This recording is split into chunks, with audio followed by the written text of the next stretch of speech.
Good morning, Chairman. Good morning all and welcome to this meeting of the Southgate Stephen Planning Committee. Particularly welcome to the press and to any members of the public who have joined us. We deal with the same housekeeping matters every time, so I'm going to take some of those as read, but on this occasion, because this meeting is taking place in PERDA, that is in an election period, slight change to the procedure. All microphones will be muted until somebody who wishes to speak is called upon to speak. So we won't have control of our own microphones. Okay. If you do get disconnected, please, we will invoke the protocol to suspend the meeting until the member gets reconnected. And if that takes an unnecessary amount of time, then clearly we will have to exclude the member from that particular item on the agenda until they can get reconnected. The meeting is being recorded, so I remind the public and members that it is being recorded. Should a member of the public come in on the chat box, that is not permitted under the Constitution. So I will ask them to cease. If they come in on the chat box a second time, then again we will have to exclude them totally from the meeting. The chat function is for members and officers only. So with those brief introductions, I will say, as soon as we've had the roll call, excuse me, we will have a minute's silence in respect to the Duke of Edinburgh. So if you'll do the roll call, Shelley, and then we will go into a minute's silence. Chairman, it's myself doing the roll call today. Oh, sorry, Naomi. No problem. Okay, Councillor David Bellamy. You've got Shelley. Can you just unmute them while we do the roll call, please? Yes, I've just unmuted the audience, so they should be able to control their own microphones for now. Councillor David Bellamy. Present. Councillor Harish Bisnath Singh. Present. Councillor Helen Crawford. Present, and can I pass on apologies for Councillor Judy Smith, please? Thank you, Helen. Councillor Phil Dilks. Present. Councillor Mike Exton. Present. Councillor Mrs Rosemary Cabery Brown. Present. Councillor Penny Milnes. Present. Councillor Charmaine Morgan. Looking at the participants list, we don't have Councillor Morgan present. Councillor Robert Reid. Present. Councillor Ian Selby. Present. Good morning, all. Councillor Jackie Smith currently experiencing technical difficulties. We've been in contact with her and we're hoping to get her into the meeting as soon as possible. We've received apologies from Councillor Judy Smith and Councillor Bob Adams. Present. Thank you, Mr Chairman. Thank you for that, Shelley. So if I could now ask you to join with me in a minute's silence and tribute to the Duke of Edinburgh. There are three of us in the council chamber here. I'm going to ask them to stand. If you wish to stand at home, that will be absolutely fine. So we'll now move into a minute's silence for the Duke of Edinburgh.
Thank you very much indeed.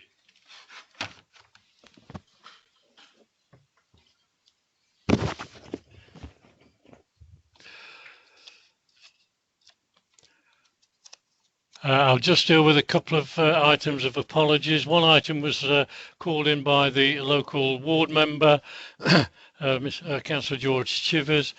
Due to the incapacity of his wife, he wasn't able to comply with the protocols for speaking at the public meeting. He has apologised for what was really beyond his control, and he won't be speaking. He appreciates the situation, but I'm happy to say his wife is making a good recovery. I think they've probably got a bit more investigation work to do to find out the cause, but it is going all in the right direction. Okay, I have mentioned 3 of us in the chamber, so I've dealt with that. We've done the roll call, so we can now go on to the agenda. Can you do? We've done the register of attendance, so we could disclosure of interest, members. Do any members have any interest to declare?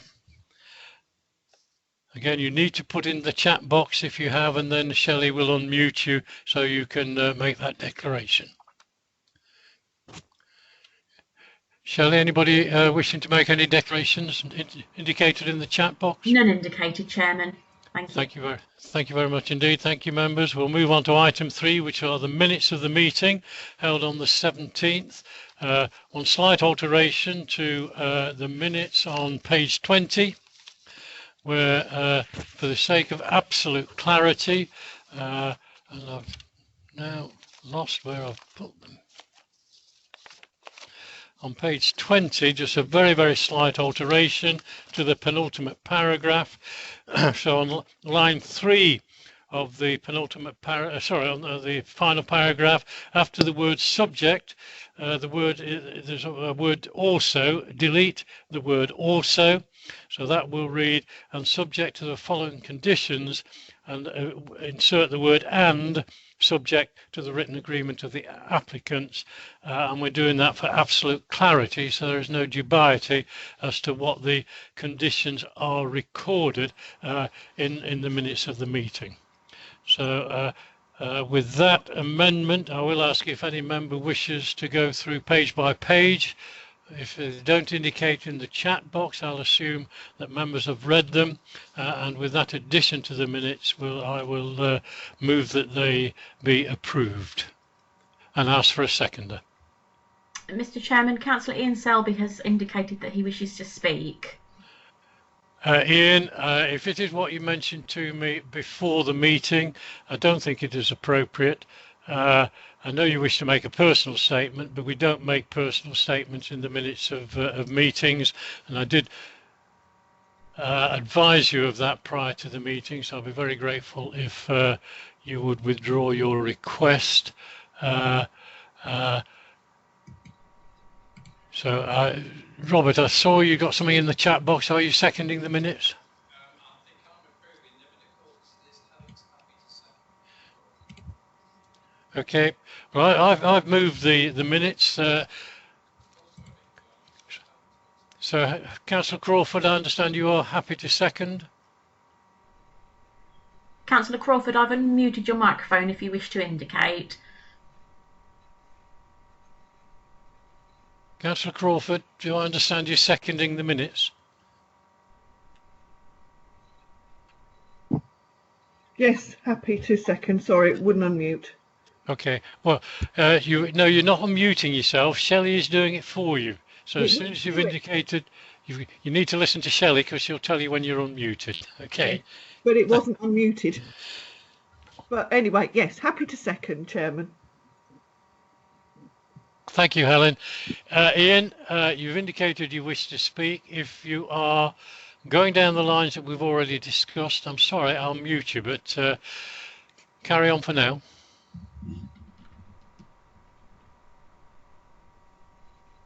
Councillor Selby. Thank you, Mr. Chairman. It wouldn't unmute. Not happy with this new system you've got today, Mr. Chairman. However, no, it's not the point that you've been talking about, Mr. Chairman. It was another point that I believe that it should be recorded in the minutes that there was a significant petition of over 900 signatures. I think should be recorded in the minutes, Mr. Chairman. Thank you. Thank you, Ian. Could I? Was it Shelley or Naomi that did the minutes? It was me, Chairman. Naomi. Naomi, thank you, Naomi. From your notes of the meeting, was reference made to a petition?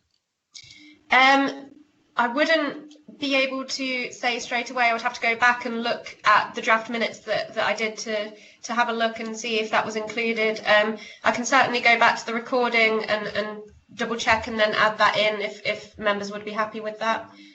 Does any other member? It doesn't ring a bell with me, but then I'm not surprised.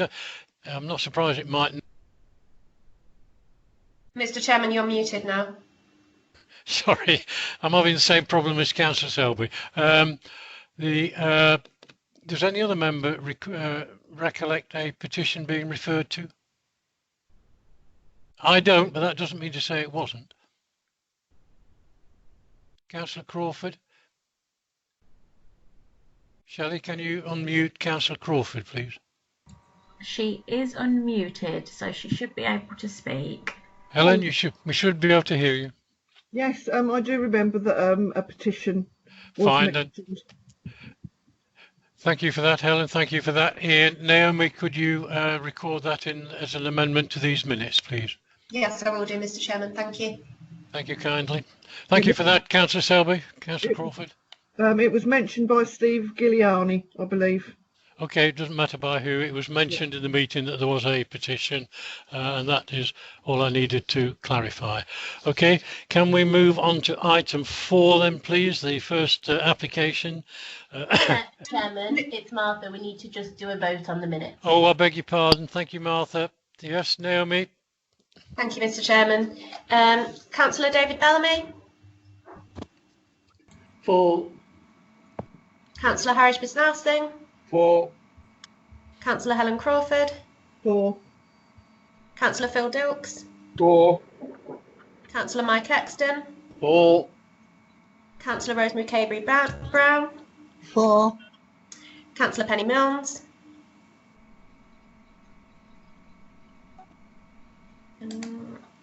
Councillor Milnes, I've unmuted you. For. Thank you. Councillor Robert Reid. For. Councillor Ian Selby. For. Thank you to Helen. And Councillor Bob Adams. For. Thank you. Those minutes are approved. Thank you, Naomi. So we go now on to S20 1858. Officer Chris Brown, please. Thank you, Chairman. Good morning, Planning Committee. Please just bear with me a second while I'll share my screen.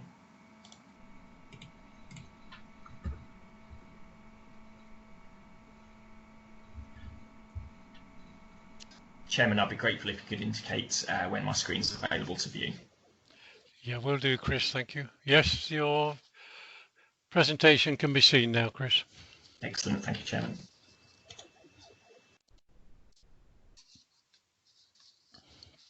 Okay, good morning. Thank you, Chairman. Good morning, Planning Committee. This application is for the erection of a 270,000 bird poultry unit comprised of an agricultural workers dwelling together with associated infrastructure and landscaping. And the site is located at Landert High Dyke, Great Ponton.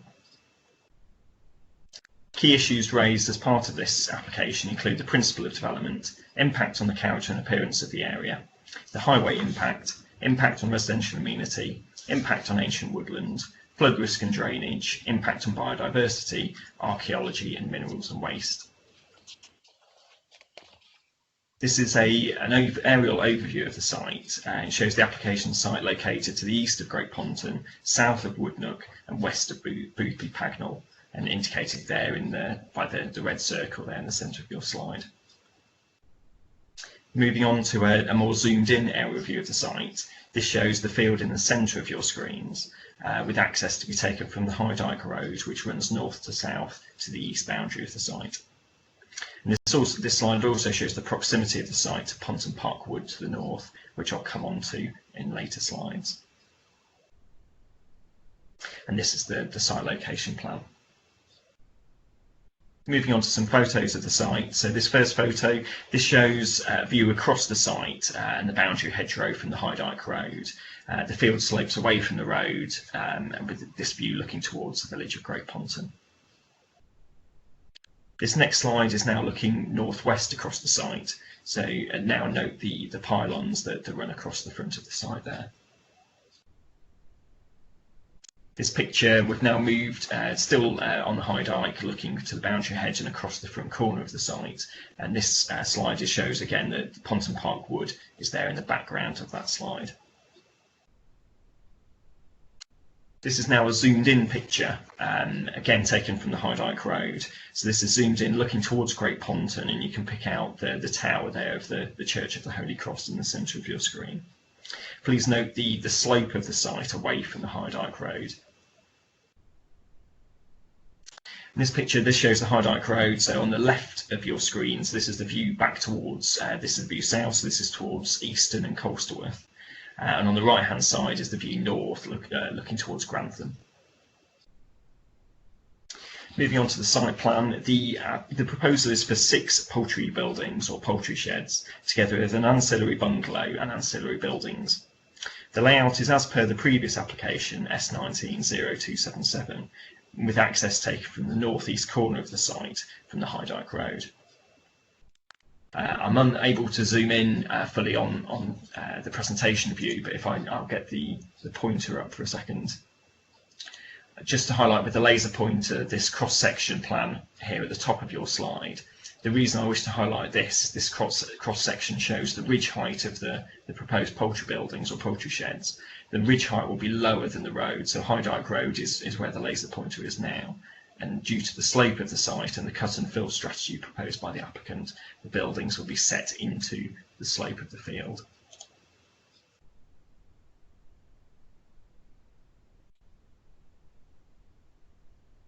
These are the elevations of the poultry buildings, the gable elevations. These show the ridge-mounted fans on the top of the elevations. The buildings are 5.3 metres in height to the ridge and 2.5 metres to the eaves.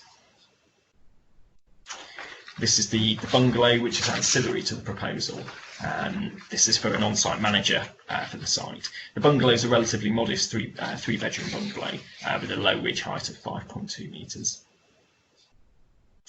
The general purpose building is just one of a few ancillary buildings to the proposal. I haven't included the plans on the slides of all the ancillary buildings, but they are available. So this is one of them, the GP or general purpose building. This is with an office, a restroom and a storage room as part of this building here. This is the planting plan that the application submitted. So this is new for this application and shows a range of planting across the site and around the poultry buildings, including a provision of a bund. The planting plan proposes a mix of tree planting and includes a total of 1,710 trees, with a mix of maple, silver birch, hornbeam, hazel, crabapple, cherry, oak, white beam and rowan trees within that mix. This slide has been provided by the applicant to show the areas of visibility of the site. So highlighted in red there is areas where the site is more visible, and where there's no red or orange then the site will not be considered to be visible. So visibility is concentrated around the immediate site itself off the High Dyke Road, and then from across the Witham Valley to the west and northwest of the site. It's worth noting that Great Ponton village itself is not shaded in red or yellow, with very little to no visibility from Great Ponton to the site. This is a photo montage provided by the applicant. So this shows the view from the High Dyke Road. This would be taken from the south-east corner of the site. At year 15, again note the drop in levels on the site as shown there in the previous pictures, with the ridges of the poultry buildings set further down and lower within the site. This now is a photo montage, so referring back to 2 slides ago in those areas of visibility. So this is one of the areas of visibility, so we're now across the Witham Valley, approximately 2 kilometres to the south-west of the application site. We're beyond Great Ponton and the railway line and the A1, which is situated between where the picture's taken from and the site. The site can be seen from this wider viewpoint, but with the site being set into the landscape and with the planting and bunds proposed, it's not considered to result in a negative impact on the landscape. So the site there, again, this at year 15, is located in the centre there of the slide, sort of on the horizon. Referring back to the previous application, 19277, so this is the same proposal with the current application as previous. The previous application was refused in February 2020, with the reason given as detrimental to impact on ancient woodlands and SSIs and impact on historic landscape. It's the same layout as this application, however, as touched upon, we do have now more landscaping details and further information I'll come back to. And that's the layout of the previous application. So as part of this application, as per the last application, the proposal remains the same as per S19277. This includes the buildings, the number of birds, the flock cycles, etc. The principle remains acceptable as an agricultural use in the open countryside. With regards to highways concerns, there's a high number of vehicle movements associated with the construction and operation of the site. However, this remains a low number of average daily vehicle movements to and from the site. There's to be no HGV movements through either Grantham or Great Ponton, with a routing plan provided and to be secured through a Section 106 agreement. With regards to drainage, previous concerns touched on contamination of watercourses. However, all foul water or clean-out water from the poultry sheds will go directly into underground storage tanks and then are vacuum pumped out. Surface water, which effectively is rainfall to the roofs of the poultry buildings, will drain to an attenuation basin and then has a controlled release to a watercourse. In terms of new application that's been submitted as part of this application, S201858, so first of all, as previously touched on, is the additional landscaping details. So this was previously conditioned, however the applicant has now provided a detailed planting plan with native species and a large number of trees proposed, including further tree planting to the north of the site, which will help act as a shelter belt, which was a request as part of the previous application from Lincolnshire Wildlife Trust. The applicant has provided a revised environmental statement and then a series of additional reports. So just summarising each of the additional reports provided. First of all, a heritage assessment has been provided which reviews the impact of the site on the Church of the Holy Cross, which is at Great Ponton. No view of the site from the church or the surrounding burial grounds due to the topography or tree cover is considered, and the proposed site does not therefore form part of the setting of the church or the nearby listed buildings in Great Ponton. A woodland appraisal has been provided which provides the baseline tree health survey of the 3 large woodlands which are located to the north and to the east of the site. This concludes that the woodlands are healthy and any ammonia emissions from the proposal will not cause health issues to the woodlands. Further, a botanical appraisal has been submitted. This establishes the current botanical quality of the woodlands, the same 3 woodlands as previously, and assesses the implications of airborne emissions from the proposal. This appraisal concludes that it's highly unlikely that nitrogen or ammonia deposition will have any effect, with the most diverse area of the 3 woodlands, which is within Ponton Parkwood, the closest to the proposal. The most diverse area of this wood is being adjacent to an existing pheasant pen with its own localised nitrogen enhancement having little effect on the existing vegetation. Any effects will be felt at the woodland edge only, which acts as a buffer to the rest of the interior of the woodlands. And these areas support species which are suited to the presence of nitrogen due to the existing farming uses and use of nitrogen-based fertilisers on the surrounding fields to the woodlands. This appraisal concludes that additional tree planting belt to the northern boundary of the proposed site will provide further buffering to any localised effects of nitrogen or ammonia deposition. And then lastly there, the landscape appraisal. So this is something the council, we have commissioned this, and it's a review of the landscape chapter and LVIA which was submitted by the applicant. This assessed the information provided by the applicant and included a site visit. And the council landscape review agreed with the landscape effects highlighted by the applicant's submissions and concludes that the proposal to be broadly acceptable in the proposed location. It does highlight 10 points of clarification, with some of these since responded to directly by the applicant and addressed, and some of these addressed through planning conditions, with this including further planting to the southeast corner of the site and the north and west boundary, and at the site entrance over and above the submitted planting plan shown to you earlier. And then finally, in terms of additional information submitted, it's worth pointing out that since the previous refusal, the Environment Agency have now granted an environmental permit for the proposal. The impact on the ancient woodlands was the main point of refusal of the previous application, S19277. As per the previous application, this report concludes that there will be no loss or deterioration of ancient woodland in line with paragraph 175 of the NPPF. Ammonia impact on protected areas, including on ancient woodlands and SSSIs, is regulated by the Environment Agency. The Environment Agency and Natural England are statutory consultees for such applications as this one, and neither of these consultees have provided any objections, with no impact considered on nearby ancient woodland or on SSSIs. Further, as set out in the last slide, the Environment Agency have since granted a permit for the proposal. The Woodland Trust are not a statutory consultee. The Woodland Trust have objected to this application. However, the main point of their objections is with regards to the process contribution, or PC, thresholds which are set by the Environment Agency. Effectively, the Woodland Trust disagree with the EA set thresholds.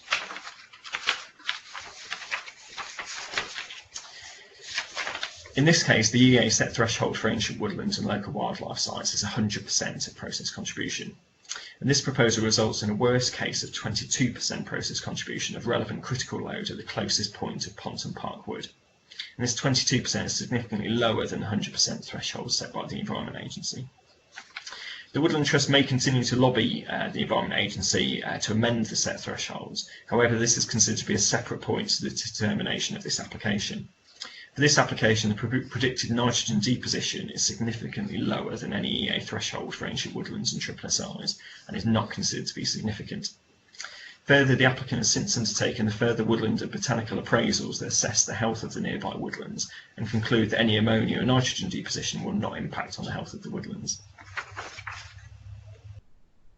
Moving on to residential amenity, the District Council's Environmental Protection Team are satisfied that development would not have any adverse impact due to the site's location not being close to any sensitive receptors. So the site is located approximately 500 metres from the nearest dwelling, except for the workers' bungalow on site. All waste is removed from the site as part of the cleaning cycle, and there's to be no spreading of waste on any fields. A series of odour mitigation measures have been set out by the applicant, and these are included in paragraph 7.3.7 of the report. In terms of construction management plan, or CMP there as shown on your slide, this has now been submitted and has since been approved by the County Council Highways and the Council's Environmental Protection Team. I therefore propose amending condition 3, as set out in the additional items paper, to now be an in compliance condition for the construction management plan, rather than a pre-commencement condition. In terms of evaluation, there have been 10 further objections received since the report and the additional items papers were published. Of these objections, these are not considered to raise any new planning considerations that have not already been addressed in the report, including impact on residential amenity and on heritage assets, together with some non-planning issues raised as part of the objections. The site is located in open countryside with the proposed use as an agricultural use. The County Council have no objections on highways or drainage grounds, with HGV routing secured through a Section 106 agreement. There's no concerns with regards to residential amenity, with no dwellings within 500 metres, and a permit has been granted by the Environment Agency. Additional landscaping planting details have been provided by the applicant with this application to demonstrate no impact from the proposal on the wider landscape character. There's not considered to be any impact on ancient woodland, with significant reporting undertaken by the applicant to demonstrate that any ammonia emissions and nitrogen deposition will not have a detrimental impact on ancient woodland. And then finally, to conclude, for this application, the applicant has provided updated and additional information over and above the previous application S19277. This information provided is considered to overcome the previous reason for refusal, and the proposal is considered to be acceptable. The application is recommended for approval subject to conditions and completion of the Section 106 agreement. I'll finish there and I'll hand back to you. Thank you, Chairman. Thank you, Chris. Could I remind members, if they wish to ask questions, they must put their name in the chat box. The font size is not sufficient for anybody reasonably to be able to read.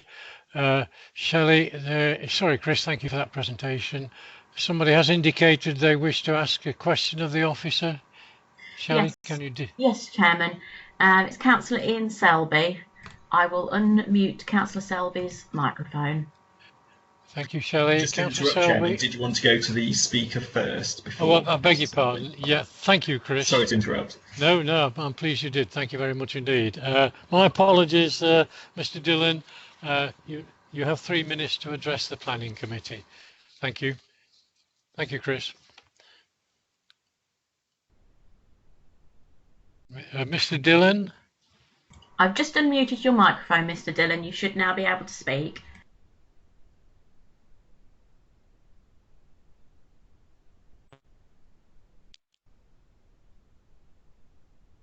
Mr. Dillon?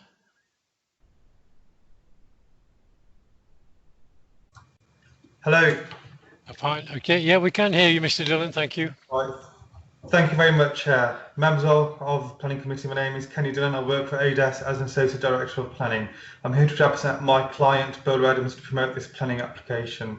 As you all know, this planning application has been amended at the request of the Council, and all the amendments have been undertaken in full correspondence with the Council and statutory undertakers.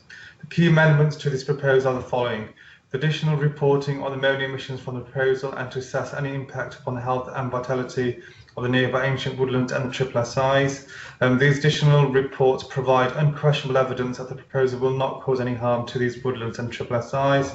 And we've also included additional landscape planting and a management scheme, which is the following, which is the creation of a structural planting belt along the western and northern boundaries of the site, and at the top of the cutting zone, and a hedgerow along the southern boundary to screen the poultry unit. We will also be planting hedgerows along the western and eastern curtilage of the bungalow to further preclude any views, of any built development on the site. And as Chris Brown has said, we're going to be planting at least 1,700 native trees in our landscape proposals to ensure that the site actually looks part of the landscape rather than something that sort of stands out. The traffic routing plan has now been secured by signed Section 106 legal agreement, which is subject to this proposal being approved in this morning's meeting. We've also provided a sort of hydro brake to further control any surface water discharge from the proposed development to any surface drains. We've also included a full built area assessment carried out by sort of Pegasus, which concludes there is no harm on any designated heritage assets or the historic landscape. So therefore, that issue has been addressed. This amended planning application before you, as I've said, has taken full account of all the concerns regarding previous permission, and it is important to establish that the proposal is an agricultural activity which is proposed to be located within an agricultural setting and a development which will not have any harmful impact upon the ancient woodlands or the triple SIs, the safety of the use of the public highway, and it will not harm the surrounding landscape due to the proposed landscape planting, and also the fundamental fact that the proposal will be built at a reduced ground level, which further screens the proposal. As I've said, furthermore, we have done, further assessments with regards to built heritage and historic landscape undertaken by Pegasus, and that has concluded that there's no harm whatsoever. The proposal does comply with national and local planning policy. The principle of this development is established through adoption policy, and we respectfully request you to approve this planning application so you can secure the poultry food supply of this nation. Many thanks. Thank you very much. Thank you, Mr. Dillon. So our next process is for questions to the applicant. Shelley, do we have any questions from members to the applicant, please? Certainly we do, Chairman. Councillor David Bellamy. Councillor Bellamy, I will now unmute your microphone. Thank you. Councillor Bellamy, David, please.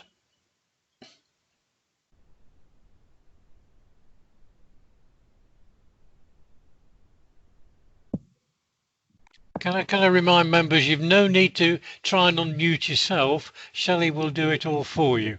So David, it looks to me as though you are now unmuted. I can't hear you, David. Can you hear me now, Mr. Chairman? Yes, I can. Yes, carry on, David. Thank you.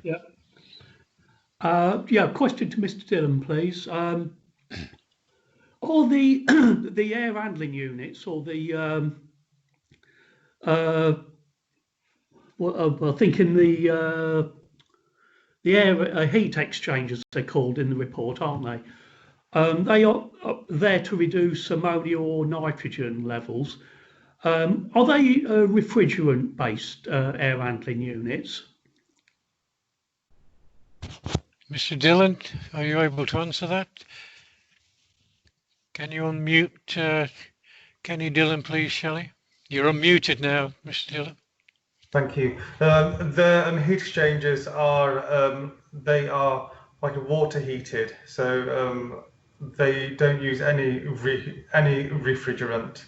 So they are water heated. So it's just like a central heating radiator. You know, that's assisted by a high-speed fan. So they're not heated by any gas. So there's no there is no release of any moisture, sort of from the heat exchangers. They are there to absorb the sort of moisture and to sort of take it out of the buildings, which further reduces the sort of ammonia and the sort of nitrate levels. Okay, David. Thank you. I can't see any further questions to Mr. Dillon, so thank you very much, Mr. Dillon, for being with us and for your presentation to the committee. I can see two members who wish to ask questions of the case officer. Shelley, could you bring those in, please? Certainly, Mr. Chairman. We've got Councillor Ian Selby next. I'll just unmute your microphone, Ian, Councillor Selby. There might be a slight delay on muting, but hopefully you should be able to speak now. Can you hear me, Mr. Chairman? Yes, we can, Ian. Thank you. A wonderful meeting this is, isn't it? We're doing this every time.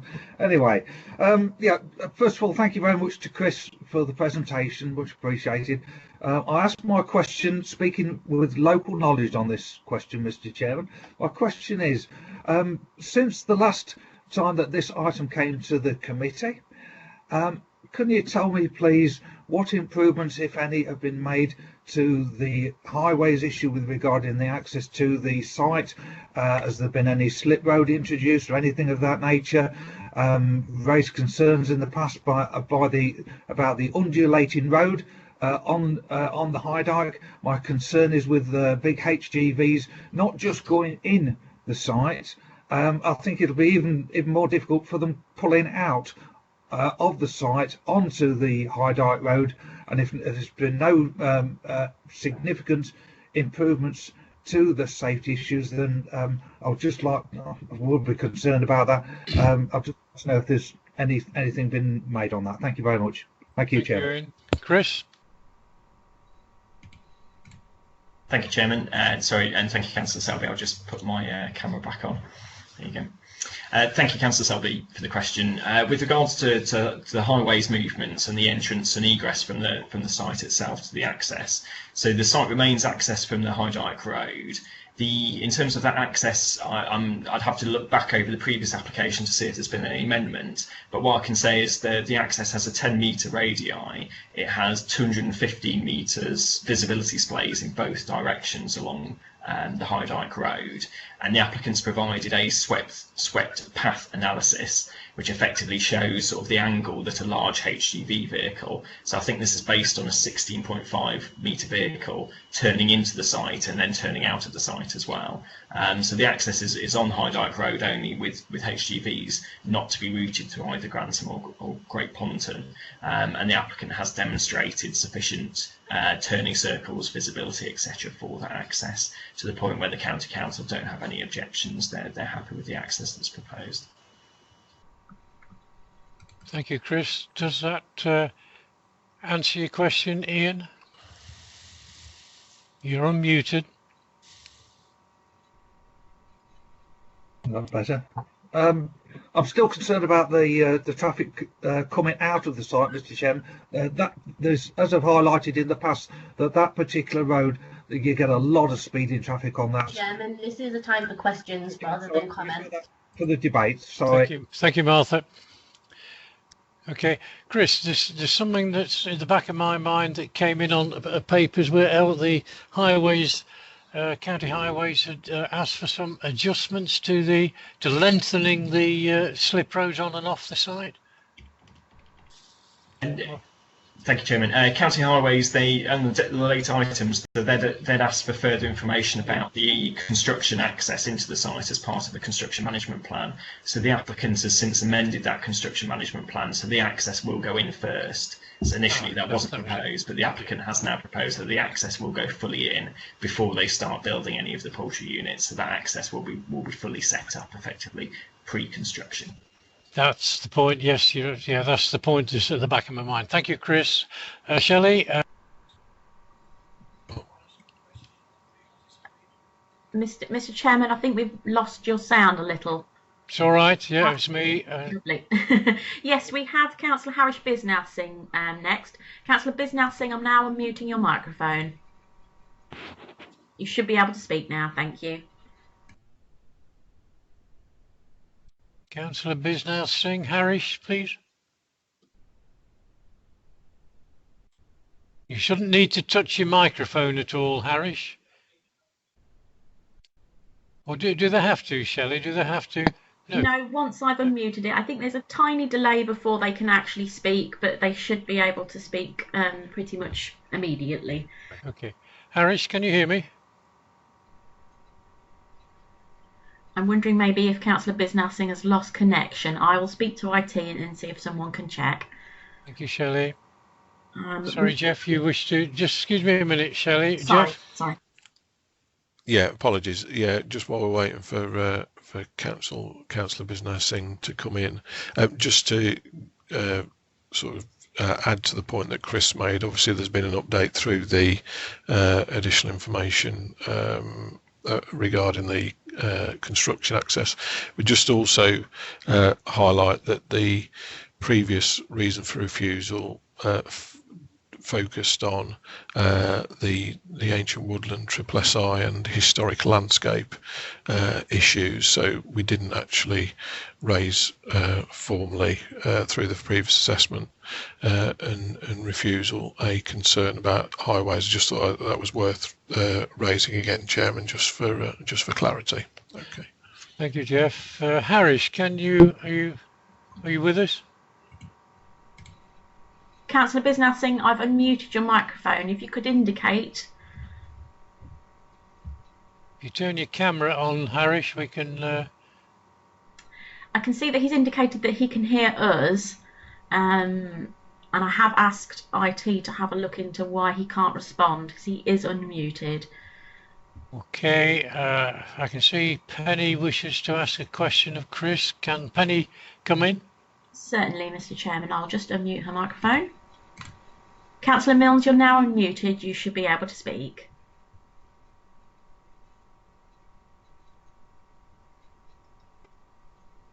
Councillor Milnes, Penny?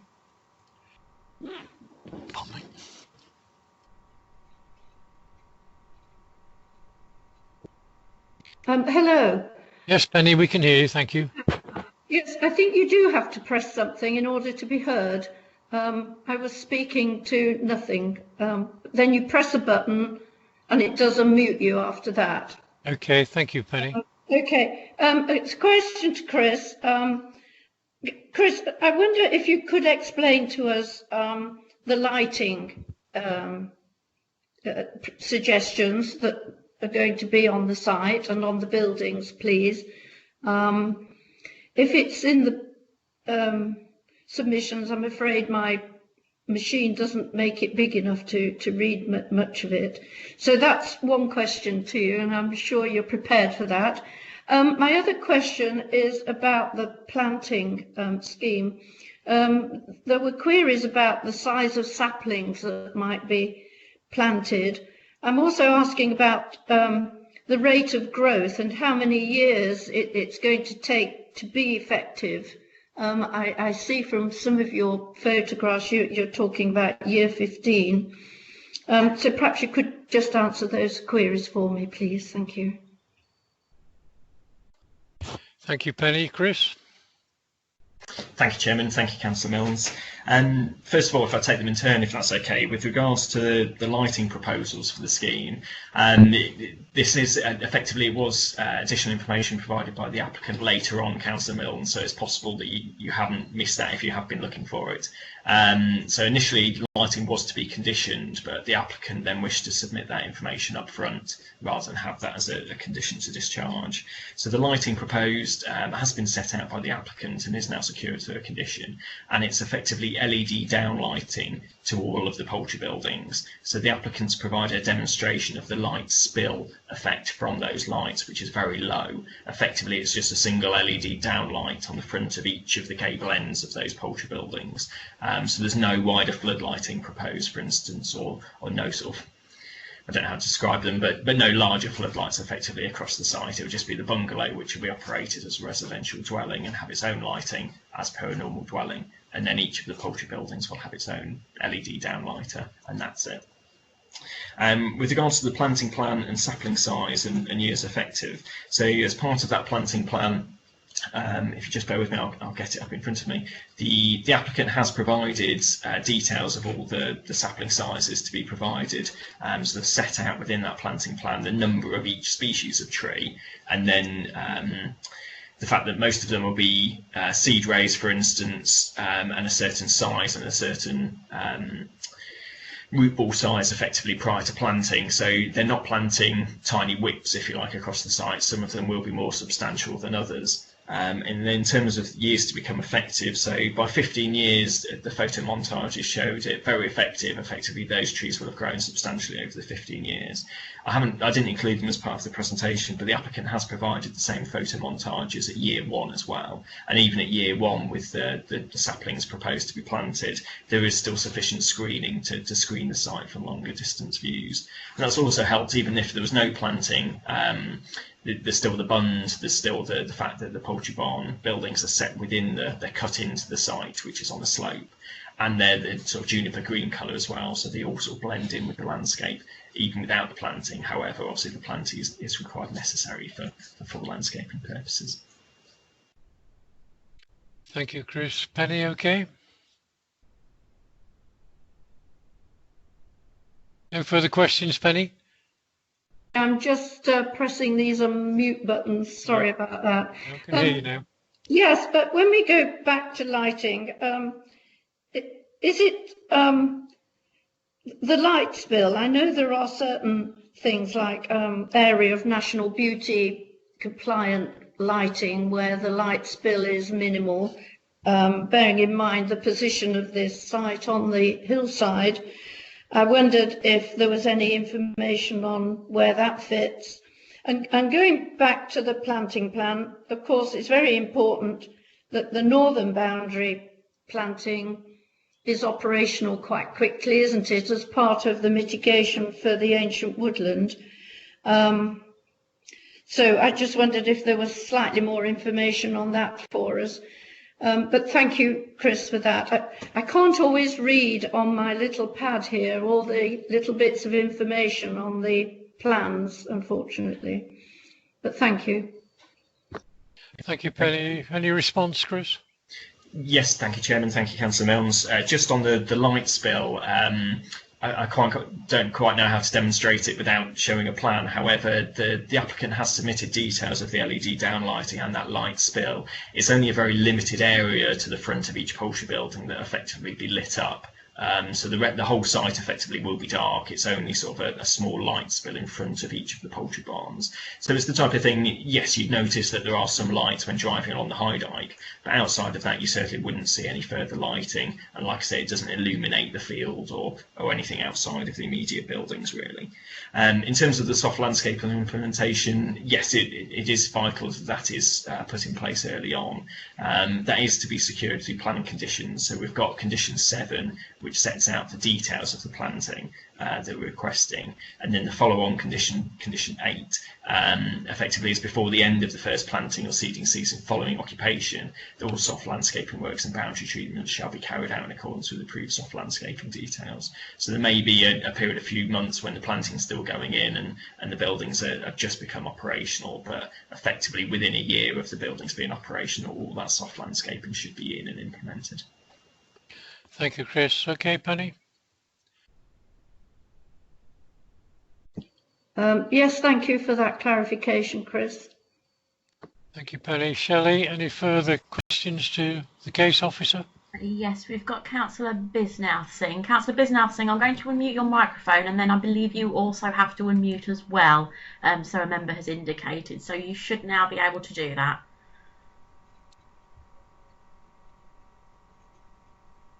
Councillor Bisnath Singh, are you able to unmute your microphone? No. Lovely, thank you. Thank you, Chairman. Thank you. Thank you, Shelley. Yes. I think. Thank you, Chris. Part of my question being answered through a question of Councillor Selby, but I was concerned about the number of vehicle movements inside. I thought there's a limit. There's only 2 HGV vehicles for the chicken deliveries, for the chicks deliveries. Surely there should be more than that, because you've got about 7 sheds there. Can you clarify that, Chris, please? Yes, thank you, Councillor Bisnath Singh. Thank you, Chairman. In terms of the HGV movement, so these are set out in the report. I'm just trying to find the exact paragraph. So, for instance, paragraph 2.7 early on in the report under the proposal, this sets out the anticipated additional vehicle movements. So there's 8 flock cycles per annum. Each flock cycle generates 71 HGV chicks associated with chicken feed delivery. Bird collection, manure removal, and it talks about 568 movements per annum, and then the car and vehicle trips. And effectively what it all averages out to is 11 daily average HGV trips during the operation and 3 daily average HGV trips during construction. So in terms of daily average, it is quite a low number of HGV movements associated with the proposal. And just to add to that as well, as I previously mentioned, the routing of those HGVs will avoid Great Ponton and avoid Grantham with the secured routing agreement as well. So effectively they'll just be going up and down the High Dyke. Thank you, Chris. Okay, Harish. Thank you. Any further questions, Shelley, please? Yes, we've got Councillor David Bellamy. Councillor Bellamy, I'm just going to unmute your microphone, and then you have to then in turn also unmute yours. Thank you. Thank you, Councillor. Thank you, Chairman. Thank you, Shelley. David? Thank you, Mr. Chairman. I'd just like to ask Chris, it appears from the diagram, well, and from the numbers, that a greater priority has been given to screening rather than the probably the ammonia nitrogen issue that I know particularly Lincolnshire Wildlife Trust mentioned. I think Penny's mentioned it as well, that like the northeast side, because of the prevailing southwesterly wind. Why has more trees been put around the sort of bottom area rather than the top, which is the the northern end, which is was the main concern on the original refusal? Thank you, David. Chris? Thank you, Councillor Bellamy. I don't think it's a case of prioritising one or the other. It's a case of what can be fitted in planting-wise within the space available. So the buildings have to be sited where they are within the site due to the topography of the site and siting the buildings. So it's sort of similar to a point I was trying to make to Councillor Milnes earlier. So the priority is setting the buildings within the best possible place from a landscaping point of view within the site in the first instance, getting the buildings right, the bund right, and the cut and fill strategy right in terms of the levels, and then the planting comes secondary on top of that. So yes, there is extensive planting around the site, but in terms of the total number of trees, just on that northern boundary, so between to the rear of the bungalow across the north of the the site on that northern boundary. There will be a series of trees. So, for instance, just in terms of numbers, they're all in Latin, so I can't remember after a while sort of which one's which, I'm afraid, in terms of the species. But for instance, there's 27 maple trees, 24 silver birches, and then it goes into the ones I can't remember which one exactly is which, but 17 of the next one, 17 of the next one, 9 of the next one, 9 of the next one, 34 oak trees, 17 of the next one, and 17 of the last one, which is rowan, as well. So there's still a substantial number of trees to that northern boundary immediately to the north of those buildings. On top of that, there's further tree planting. So again, just in terms of numbers, it goes 28, 25, 18, 18, 9, 9, 35, 18, 18 of the different species. So that's to the northern boundary, to the east side, so effectively coming in off the high dyke and across the north of the access road. So in terms of that northern boundary, when you add all those numbers I've said together, there's still a substantial number of individual tree species going in along that northern boundary. And on top of that as well, it's condition, I think it's condition 7. So we've requested that there's further tree planting within that northwestern corner over and above the planting plan as well. So that's something that was flagged up on the council's landscape review for a bit more further tree planting within that corner bit as well. So we are asking for a few more trees on top of those ones I've just listed. Thank you, Chris. Okay, David. Yes, Mr. Chairman, I suppose so. Yeah, thank you. Thank you. Any further questions, Shelley, please? Mr. Chairman, it looks like I think the applicant's agent has indicated something in the chat box. I don't know if the chairman wishes Mr. Dillon to speak again. So can I confirm that? Well, we would be stepping outside the Constitution and protocol, but on this occasion, Mr. Dillon, do you wish to briefly? I think it's a point of clarity. I'll just unmute your microphone, Mr. Dillon. You should now be able to speak. Thank you, Chairman. Thank you, councillors. This southern tree belt will sort of slow down the wind, and it will further reduce any impacts from any ammonia emissions. So it will just, it'll be a betterment. So if the wind is slowed down from the southern aspect, this wind will not be able to sort of spread it, anywhere else, and it will just further be it's a belt and braces approach, sort of essentially, that we've done over and beyond what we've been, sort of required to do by the Environmental Agency. Thank you. Thank you, Mr. Dillon. Any further questions to the officer, please? Councillor Ian Selby has indicated he wishes to speak again, Mr. Chairman. Okay, further question, Ian? I'll just unmute your microphone, Councillor Selby. That's now unmuted. Thank you. Thank you, Chairman. And you need to press. Thank you, Ian. Yes, I can hear you. Yeah, thank you very much. Yeah, question to Chris. And Chris, apologies if this is a question that really you can't answer.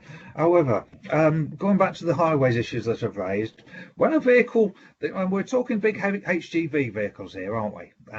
When a vehicle pulls out of the site onto a road, now that road I believe is a 60-mile-an-hour road, how long from so let's go from 0 to 50 miles an hour. How long would it take one of those vehicles? Sorry, Ian. This is not a planning.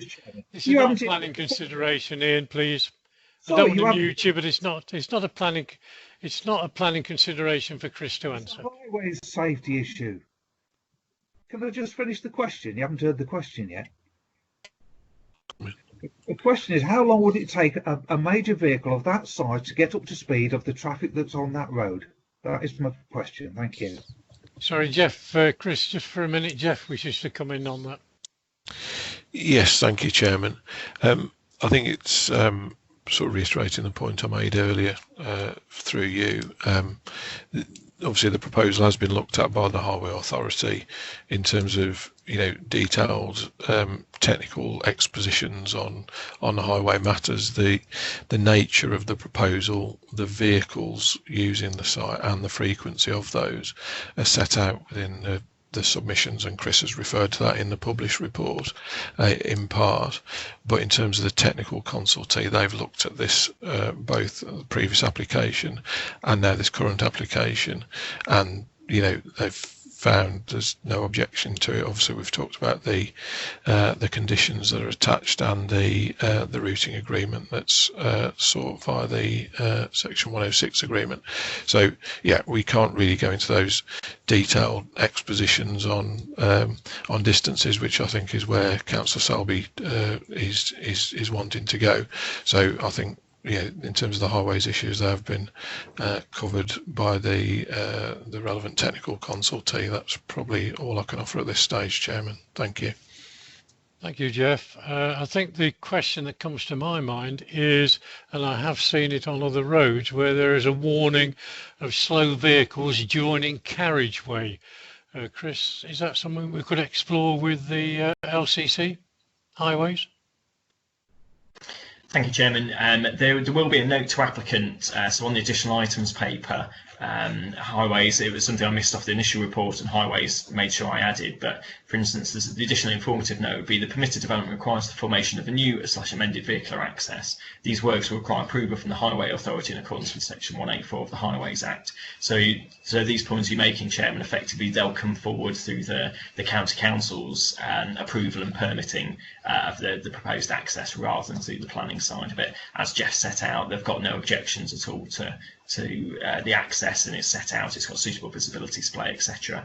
The HGV movements, daily and weekly averages are all acceptable. In terms of those, where there is any additional signage, that will come forward through that County Council process. Okay, which is something we might bear in mind. I'm trying to think where I've seen it, but I have seen these signs that do say slow vehicles joining carriageway. It's just taking up Councillor Selby's point, it's just an indication to other motorists that there could be a hazard ahead. Yeah, it's quite possible, Chairman, that they're just down the road from this site, you've got the 24-hour operation at Easton as well, with significantly higher number of HGV movements than this site would generate.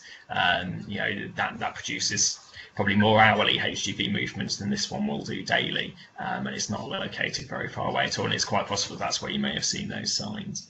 And we've also got Great Ponton Quarry as well, haven't we? Yeah. It's getting a busy road, that one. Okay, any further questions, please, Shelley, to the case officer? None indicated, Chairman. Okay, are there any members indicating they wish to speak in debate? None indicated at the moment, Chairman. Okay, I'll leave it half a minute just in case. We have Councillor Penny Milnes. I'll just unmute your microphone, Councillor Milnes. Thank you, Chairman. Councillor Milnes, Penny. Thank you. Yes, it's been quite a long and winding road to get here, hasn't it? And I think it is very much the nature of the development and constraints of the site that have caused all the problems in this situation.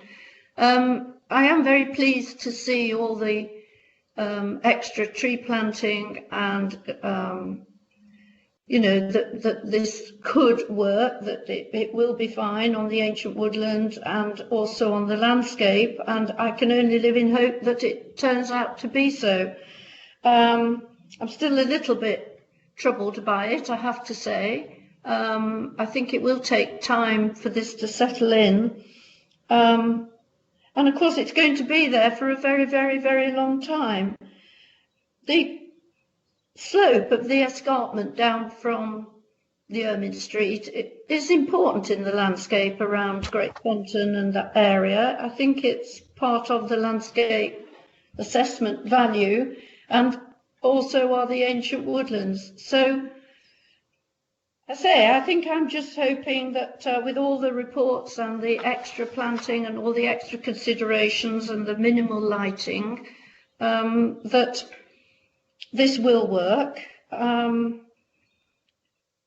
Whether I can totally accept it, I'm not sure yet, but I'm still thinking how I will vote on it. But I do appreciate all the extra mitigation, and I just think, you know, I still think that there could have been better sites where this would not have caused any of these problems.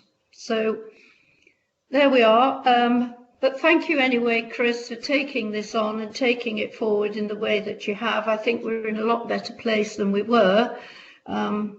So I'm not going to propose approval. I'll leave that for somebody else. Thank you, Penny. Somebody has, without putting their name in the chat box. I believe it's Councillor Robert Reid. Councillor Reid, if I unmute you, could you please confirm for the recording, please? If you just bear with me one moment. Your microphone is now unmuted, Councillor. You also need to unmute yourself as well. Are you trying? Are you right? Well, while Robert is doing that, could I add my comments to those of Councillor Milnes, to Chris and the applicants for the trouble they have gone to. I think there were very genuine concerns and grave concerns from residents and villagers nearby. I think the efforts that the applicant and Chris have gone to mitigate those, while they may not be perfect and may not be total, they have gone a long way to meeting those concerns.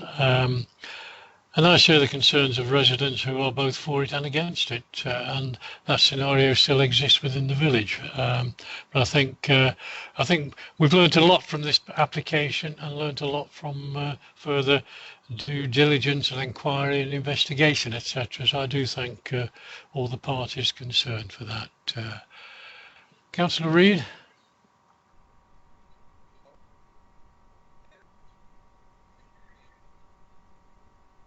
Shelley, can we help? It appears that Councillor Reid can't unmute himself, but he is unmuted sort of on my side of things. So I'm not sure if it's perhaps an issue with his system.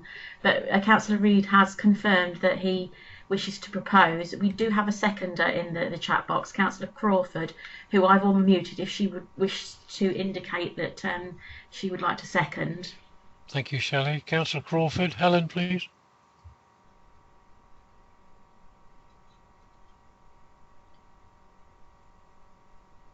Councillor Crawford, you may need to unmute yourself, your side of things as well.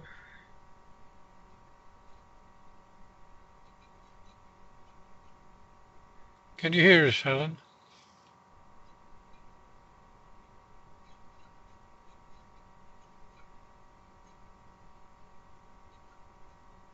Councillor Crawford?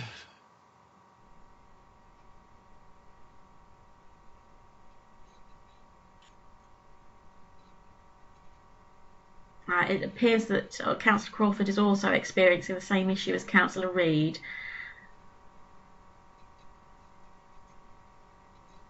I think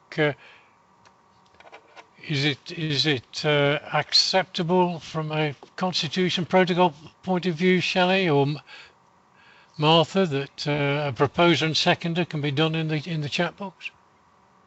I'm just going to try muting Councillor Crawford and Councillor Reid again, and then I'm going to try unmuting them again and hoping that perhaps maybe that might potentially resolve the issue. And then I think they have to press something on a yellow bar, so I'm told by another member. Can you hear me?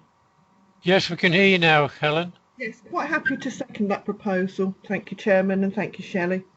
Thank you very much, Helen. Chairman. We're just trying to see if for the recording we can connect Councillor Reid. Councillor Reid, I don't know if you've got like a yellow bar along the top, along the bottom of your screen that may, if you press and mute, perhaps a member has indicated that's what they've been having to do. I think clearly this isn't working. I'm going to suggest a comfort break when we have finished this item, and Shelley, we might have to look at going back to unmuting and then having to mute people out of the meeting if there's a feeling that we are breaking the PERDA rules. But we'll have a, hi, we're there. Chairman, you can hear me, I think. Yes, I can indeed, Robert.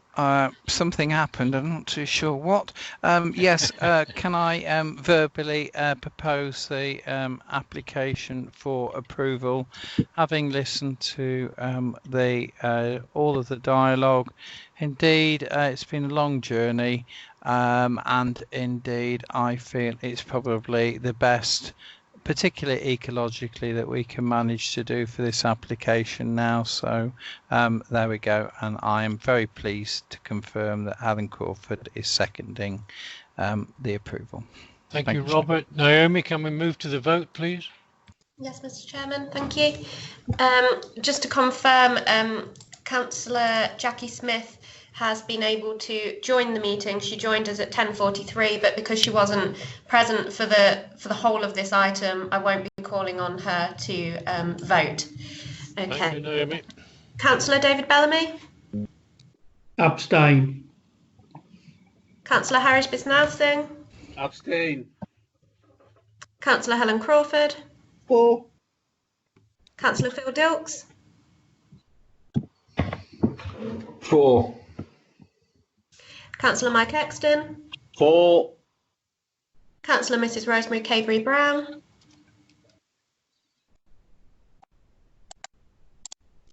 Councillor Cavery Brown, I've unmuted you. You should be able to speak. I've just had a message come through that Councillor Cavery Brown is having some IT issues at the minute. Councillor Penny Milnes. Abstain. Councillor Robert Reid. For. Councillor Ian Selby. Against. And Councillor Bob Adams. For. Okay. So I can confirm that that proposition has been agreed. Are there any members we need to go back to, please, Naomi? I think Councillor Cavery Brown, are you present with us? Hello. Oh, Councillor Cavery Brown, can you confirm how much of that application you missed, please? Oh, I didn't miss any of the application. I only missed the fact that I wanted to speak in debate, and I've told the people at IT, because when I type it into the chat box. Yeah, can you hold on a second? When I type into the box, it never sends my question up so the chairman can see it. Right. That's the problem. Do you press the enter key, Rosemary, or do you put the cursor on the blue circle with a white arrow in it? Because that, if you don't do either of those, it won't send the comment or question or whatever into the chat box. The easiest thing is to just press enter when you've put your verbiage into the chat box. Well, that's what I normally do, but it's not accepting it. Okay. It just sits in the chat box and doesn't move. Anyway, you want me to vote on this now, don't you? Yes, Rosemary. If you've been able to hear everything that's been said, then can you confirm your vote for me, please, Councillor Cavery Brown? I will vote for on this occasion. For. Okay, so Mr. Chairman, that doesn't affect the outcome of the vote, and the application is approved, subject to conditions. Okay. Yes, we can still hear you, Rosemary. But okay. Thank you, Naomi. So that concludes that item on the agenda. We will take a comfort break. Shelley, Naomi, Martha, etc. I think we need to go back to members controlling their own buttons, because clearly this is causing a lot of not disunity, but disconnection, etc. And then we'll have to deal with taking people out of the meeting if they are contravening the PERDA situation. Okay? Certainly, Chairman. Thank you. Thank you. So you can sort that out as we have this comfort break. So if we could come back for 11:20, please, that would be extremely helpful.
Yeah.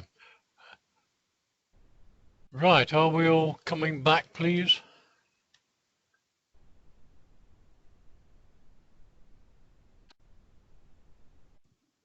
Present, Mr. Chairman. Mike. Thank you, Mike. So you should all be able to use your microphones, mute and unmute yourself, yes? Ian, Councillor Selby, can you unmute yourself? Mr. Chairman, can you hear me? I can. Did you unmute yourself there, yes? Yes, I did. Super, okay. Things here so far, Mr. Chairman, it really has. So I hope this is going to be improved. Well, thank you for your comment. I think we're all well aware of it, and perhaps the comment is unnecessary, Ian. But you're right; it's not as smooth and as straightforward as perhaps it could be. But there you go. If we don't try these things, we don't know, do we? Mr. Chairman, would you like me to do a short a roll call just to check that everyone's present? Yes, Naomi. I'm hoping everybody's present, but yes, do that. Let's see how many we're missing. Thank you. Sorry, just bear with me a minute. Yep. Okay. Councillor David Bellamy. Present. Councillor Harish Bisnarsing. Present. Councillor Helen Crawford. Present. Councillor Phil Dilks. Present. Councillor Mike Hexton. Present. Hang on a minute. Councillor Mrs Rosemary Cavery-Brown. Yes, present, but the problems at this end. But I'm all right. Councillor Cavery-Brown, I can confirm that we can see the test message that you put in the conversation box. So it appears to be working for you now. Well, it wasn't when I wanted to speak, was it? And every time I want to speak. Okay, Rosemary, but they think they've got it right. Well, they haven't, because I'm talking to IT now. Oh, right. And they haven't got it right yet. So. Okay. Thank you. Councillor, I'm just going to mute. Very good, you too. Oh, that's okay. Yes. Councillor Penny Milnes. Present. Councillor Robert Reid. Present. Councillor Ian Selby. Present, but I'm not sure how long for, Mr. Chairman. I've got a blinding headache now. Councillor Jackie Smith. Councillor Jackie Smith, are you present with us? I've unmuted you. Councillor Smith? Jackie, can you hear us? Right, it appears that Councillor Smith may be having technical issues again. I can't see, although she's unmuted, I can't see any movement from her microphone to indicate that she's trying to speak. So we'll see if IT can get in contact with her and Councillor Bob Adams. Yeah, I'm present as well. So it's just Councillor Jackie Smith isn't present at the minute. Yeah, that's the only councillor that that's having issues. Thank you, Naomi. Just going to say to members, if it's thought that or felt that you're straying away from the restrictions of PERDA, then Shelley will mute you. Okay, Coach. So we can now move on to the further items on the agenda. But before I do, I did fail at the beginning of the meeting to confirm that the speakers for the different items were with us. I'm going to do that now. So for agenda item 50021, which is Spa House, we have District Councillor Barry Dobson. Are you with us? And we have Glenda Launders. I'm here, Bob. Chairman. Thank you, Barry. Did you get your script into the office, please, Barry? I thought, oh, okay, I better do that then. How many minutes have I got? Not long, but the only thing is, Barry, if we lose connection, we can't continue with the comments that you wish to make to the committee.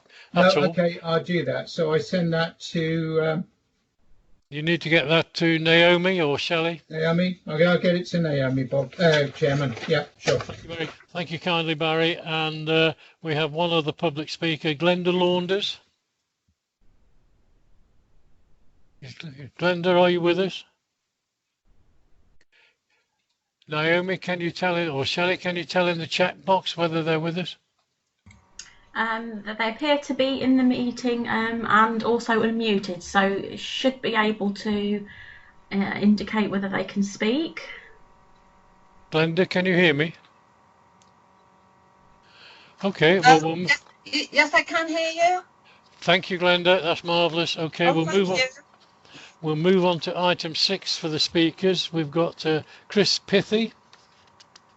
Are you with us, Chris? Yes, I'm here, yeah. Thank you. Paul Linford. Morning, Mr. Chairman. Yes, I'm here. Thank you. On agenda item 72223, Green Acres Harrowby, we have one public speaker, Peter Armstrong, Chairman of the Parish Council. Yes, Mr. Chairman, I'm here. Thank you, Peter. For item 8, there are no public speakers, so we've got all the public speakers present. My apologies for not getting that done at the beginning of the meeting. So we can go on to agenda item 5, S210021, and that is in the hands of Steve Cadman. Steve, please. Thank you, Chairman. I'll just share my presentation. Bob, I might be back on now. Yes, Jackie, we can hear you. Okay. Thank you. So, Naomi, could you record that Jackie Smith is...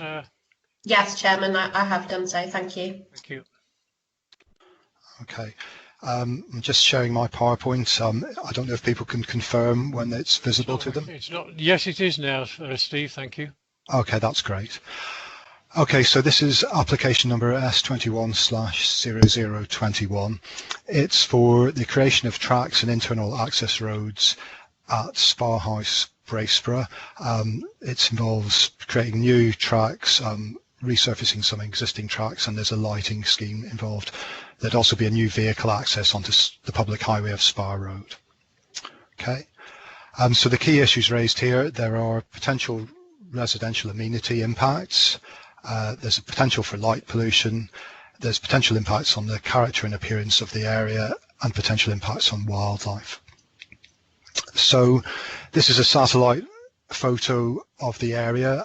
You can see Spa House and its vehicle access kind of ringed in red there. That rather wiggly red line, that's not the actual red line highlighting the site, but it shows you the actual location of the site. As you can see, it's in the open countryside, and it's pretty much in the middle of the countryside, in between Braceborough to the southeast, Carlby to the southwest or west, and Manthorpe to the north.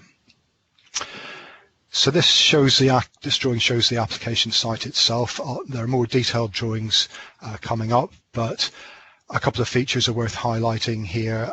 You can see running from left to right, kind of slightly diagonally, there's a kind of dotted line, and it's marked as track on the drawing, and that's a former railway line, which is an important feature on the site. And I'll draw your attention as well to there are areas of woodland and watercourses nearby. You can see some buildings in the middle of the site, that's Spa House itself, and there's some domestic, private, equestrian development associated with Spa House. There's a horse manege, and I believe we've approved some stables on the site. This is a drawing of the proposal. Apologies, it's slightly difficult to read and digest when you show the whole site like this, so I've got some more detailed zoomed in views coming up. The main thing to show here is you can see the proposal is really for tracks and roads on the inside of the site. You can see there's one looping round to the north. The track over on the right hand side, that's the east of the site, that's an existing track which is to be improved, and in the bottom left hand corner you can see a neighbouring property and a vehicle access onto the public highway. That's shown more clearly in subsequent slides. Okay, so this is zoomed in slightly. A couple of important features here. Yeah, you see the main track running diagonally from bottom left to top right, that's the line of the former railway line. You can see, if you can make out that there are some black dots on either side of it, that's a low-level lighting scheme that's proposed alongside the part on the former railway line. I mean, in the bottom left-hand corner you can see the neighbouring property of Spa Holt, and the next slide shows that part of the site and that part of the proposal in closer detail. Okay, so this is the area of the site next to the public highway and next to the neighbouring property of Spa Holt. A few features, you can see there's a pull-in for vehicles next to Spa Road, gates. I'll draw members' attention to the fact that the new vehicle access is really on the right there. You can see it passes the southern side of Spa Holt and the eastern side of Spa Holt. Yeah, I'll draw your attention that the road passing to the west, and well, that's the public highway of Spa Road to the west, and existing vehicle traffic accessing going to Spa Holt would pass along that public highway, and then you can see the existing vehicle access runs to the north of Spa Holt. Existing traffic would run along there at the moment. Okay, so this is the part of the site next to the public highway. The road immediately in front of you, that's Spa Road, which is a public highway. You can see the white two-storey house in the centre of the photograph. That's the neighbouring property of Spa Holt. And over to the right-hand side, you can see that works have already commenced on site, and so you can see the new track there. If I go to the next slide, yeah, this is the existing vehicle access. So this is really looking along the northern boundary of Spa Holt. The hedgerow and the fence you can see at the right-hand side, that's basically the northern edge of the curtilage of Spa Holt itself. So this shows the existing state of affairs, the existing vehicle access. This, again, you can see that works on site have already started. This is the kind of vehicle pull-in, and a couple of the gates have already been installed. If you look, you can see the track passes the southern boundary just outside the garden of Spa Holt, and then curves around to the rear. Now we've got a couple of closer-up views. This shows that the vehicle pull-in sits closer to Spa Holt than the track itself. And this photograph, this is taken from the track the track as it runs past the southern side of Spa Holt, and that's the White House there. That's the neighbouring property of Spa Holt, as viewed from the track passing it. This photo shows, this is the southeastern corner of Spa Holt, so you can see the track loops around that to the rear. If you look towards the middle of the photograph, you can see a couple of vehicles and some trees.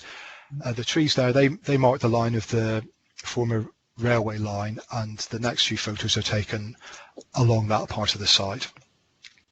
So this is basically taken at the western end of the former railway line. The important thing to take from this photo is that you can see that this track it's lined with trees, and B, you can see because it's a former railway line, it's actually at this point it's set down into the landscape slightly, not by a massive amount. It's not, you couldn't call it really a railway cutting or anything like that, but it does sit slightly lower than the surrounding land. And if you look, you can also see that the ground rises to the north, so there's more of a bank on the northern side of the track than there is on the southern one, but there's screening on both sides. And the next few photos, they just show you a bit more detail of that. That's looking north. That's looking directly north. You can see it's just set down into the landscape slightly. That's looking south, and that's looking directly south. And you can see again, it's set down into the landscape slightly, not by quite as much as it is on the northern side. This is another photograph taken along the former railway line. This is the eastern section of the track that follows that former railway line.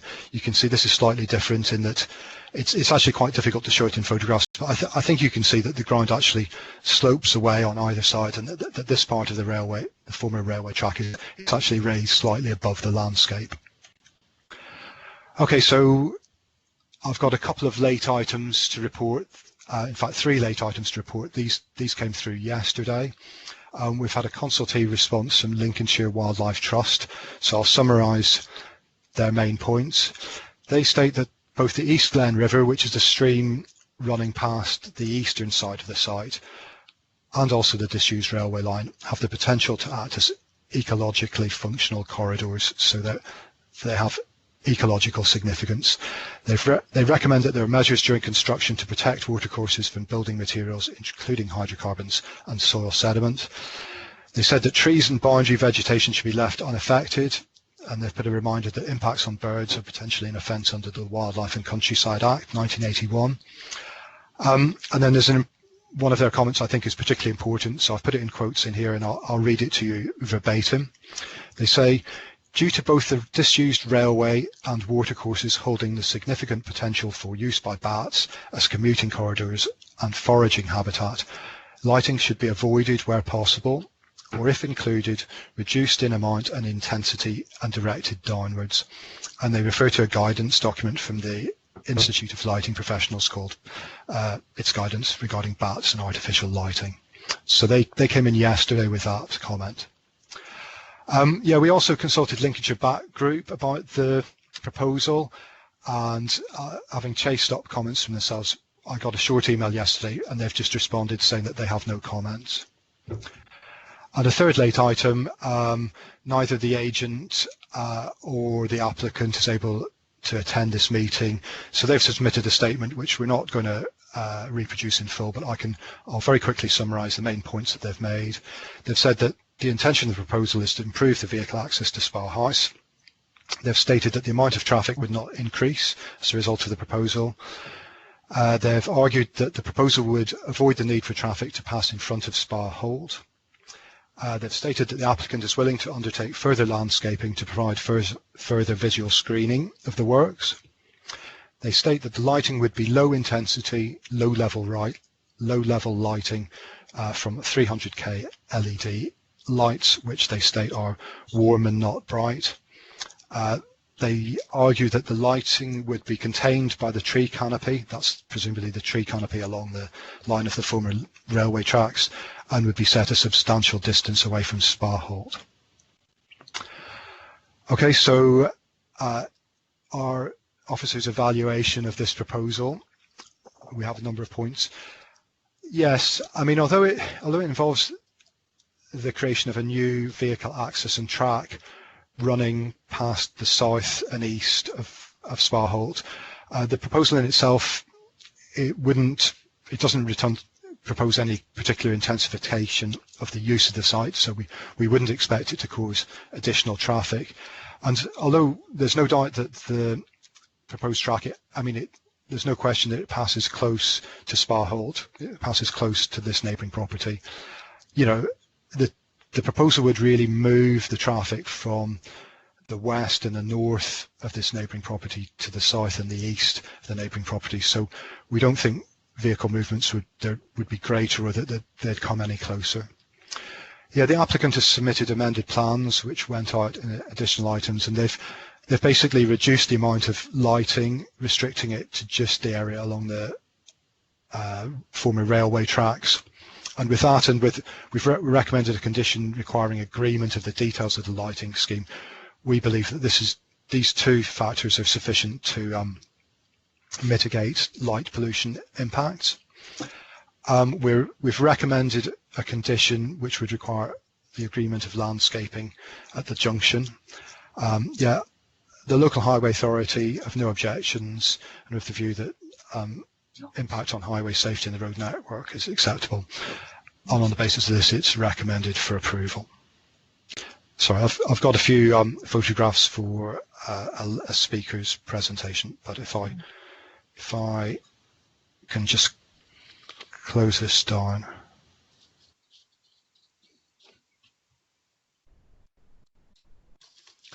Thank you, Steve, for that presentation. We move on to speakers. First one, District Councillor, Councillor Barry Dobson. Barry, please. Yeah, thank you, Chairman, and good afternoon, members. Thank you, Stephen, for that presentation as well. Highlighted quite a few things that I'm pleased to hear. But I must read you a report from the Parish Council, who are not attending today but have asked me to attend in their stead. This is the Braceborough and Woolsthorpe Parish Council. They have said that at their last meeting, they cited as being things that they didn't like on this. It did not comply with ENV2, which is protecting biodiversity and geodiversity. It's felt this application could have a negative impact on local wildlife due to the light pollution. Mitigation could be achieved by condition being placed, if approved, on type of lighting, where the lighting was installed, and that all comes into your report then, Steve, so that's looking better. EMB3, pollution cumulatively would result in significant light pollution, see mitigation above. EMB5, Sparholt was the railway station on the Essendine to Bourne line and closed in 1951. The cottage provides a small piece of history in the parish of Braceborough. Councillors weren't against the idea of the creation of tracks and internal access roads to serve dwellings and paddocks at Spar House, but they were against the new track and its proximity to Sparholt Cottage. Concern was also expressed that Sparholt would be in the centre of a roundabout. It's like an island in between the two tracks now. It is isolated, that house there. I also mentioned during my site visit to the house with Stephen Cadman, I think it's a really special building. And what has now happened is that the applicant has removed all hedgerow, or a group of 6 trees in front of the drive. And I noticed that the Environment Agency has said that, you know, they should retain that. So I think it was personal opinion, and I think opinion of the parish council as well, that that should be replaced, and especially along the border of Sparholt, which has now been opened up so, you know, so drastically. All the hedgerow is gone, and especially at this time with breeding birds, I was rather concerned that they had done this. So that house is now really open and exposed to the elements and not very secluded. I also think the reduction in lighting is absolutely vital. I don't see any reason why it needs lighting towards the front of the road. If you're going to drive up there in the dark, you've got lights on the cars or the vehicles that are meant to be going up there. So I do think that they should either be reduced, and I think that came out in the report as well from one of the agencies. 3 minutes. So that could probably be motion controlled at best, I suppose, which would make it that they only came on when a vehicle was moving up there. And so I think that the most important thing is that they have to re-landscape what the applicant has removed, and whether they do that inside the border, which I understand the owner of Sparholt is prepared to allow, but it needs some landscaping to finish this off. So I think subject conditions, it appears the parish council, and I think that, and as Stephen's report, that approval, but we really do need to put some conditions on this, please. Thank you, Chairman. Thank you, Councillor Dobson. Went over your time. Shelley, can you make sure that Glenda has the same time allowed as... I get 5 minutes, Chairman. No, you don't, Councillor Dobson. You only get 3 under the current COVID rules. Sorry. Oh, dear. Really? Sorry about that. Yeah, you'll be... Chairman, it's 3.5 minutes, Chairman. 3.5 minutes, okay. We really will have to update you on current regulations, Councillor. Glenda, you have 3.5 minutes, please. Okay. Hello, can you hear me now? Yes, we can indeed, Glenda, thank you. Okay, good morning, good afternoon now. Objection number 1. The proposed road is far too close and invades my security and privacy. Given the amount of available acreage, the new road could be relocated far away from Sparholt, my home. If not, Sparholt will be encircled by both the existing road to Sparhouse Farm and the proposed new road. As such, my privacy and security of my house and entire garden is compromised, as are my living areas, including the main bedroom and lounge, which directly overlook the new entrance and road. The proposed rolling gate will cause unnecessary lighting, privacy and noise issues. The dense hedging that used to provide adequate security to my garden was cut down by the applicant, so traffic using the new road will be very evident. Currently, traffic is not noticed as it passes in front of my house. Objection 2, new lighting not environmentally friendly. The wooded area behind Sparholt, considerably lit up recently by the applicant, will become more evident now the area has been thinned. Sparholt and Garden could be illuminated dusk till dawn, which is not necessary given the infrequent use of the new road. Proposed additional lighting will shine into most of my rooms. The lighting will not affect Spar House Farm, but will significantly affect Sparholt. Spar Road itself is not lit, so more lighting is not required. Therefore, night pollution and environmental issues affecting wildlife, birds and grazing animals are therefore of great concern. Objection 3. Demolition of wood and lost protection. Work has recently been done by the applicant on the existing road to Spar House Farm. This should have been improved instead of building a new road. A small wood separating my garden from this road was ruthlessly flattened over Easter. Many hedgerows providing habitats for wildlife, birds and butterflies were lost, together with clumps of snowdrops, primroses and bluebells. Living alone, this wood provided dense protection and security for me, but now gone, without warning, leaves wide open spaces, and I fear for my safety and security. This has left me deeply shocked, anxious and worrying how to fund a permanent solution to fill the openness. I've installed temporary screening and fencing, not robust, but without the dense wood for protection, still fear for the safety of my geese and caravan located in this area, and my vulnerability also. Conclusion, the proposed plans show no consideration at all for the lasting and dramatic impact on Sparholt, the security, vulnerability and possible saleability in future in particular. The applicant would strongly oppose such radical changes affecting his home, I am sure. My safe and secure haven has disappeared, and the planned changes give me sleepless and stressful nights, very much affecting my mental being. I feel I'm being squeezed into a corner and forced out of my own home. Its charm, sadly, lost forever. I hope you'll give consideration to what I've said. Thank you. Thank you, Glenda. There are no other speakers, either for or against, or the applicant. Yeah. Chairman, could I make a quick comment? I have actually got some slides that the speaker has sent in. We didn't get a chance to show them then. I don't know what would be appropriate. If it's appropriate, I could cycle through them quickly, but perhaps that isn't appropriate. But I've got them on my PowerPoint. Glenda, do you wish us to do that? If I could just see that they're related to the paragraphs or the objections which I've raised. If when they come up I can say where they are affecting, is that okay?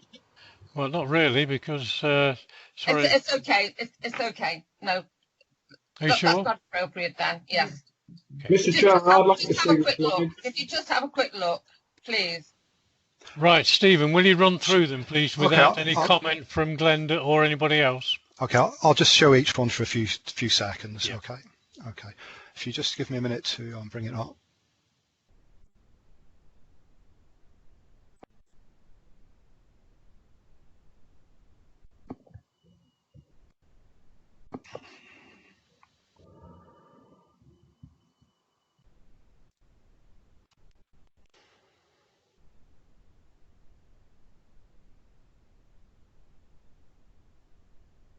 Okay, is everyone able to see that? Not yet. Okay, I'll leave it. Just another. Yes, got it. Thank you. Okay, I'll just show each slide for a few seconds without comments. That's the first one.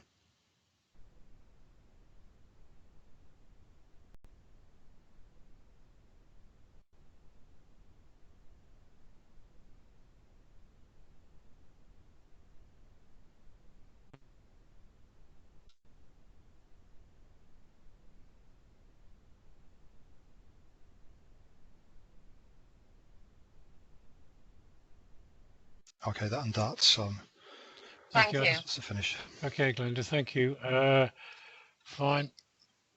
So there's no speakers from the applicants, so we move to questions to the case officer, please. We have a question from Councillor Robert Reid. Thank you, Councillor Reid. Thank you very much, Chairman. I have two questions. The first one is seeking further clarification of the new access from the from Spa House's boundary.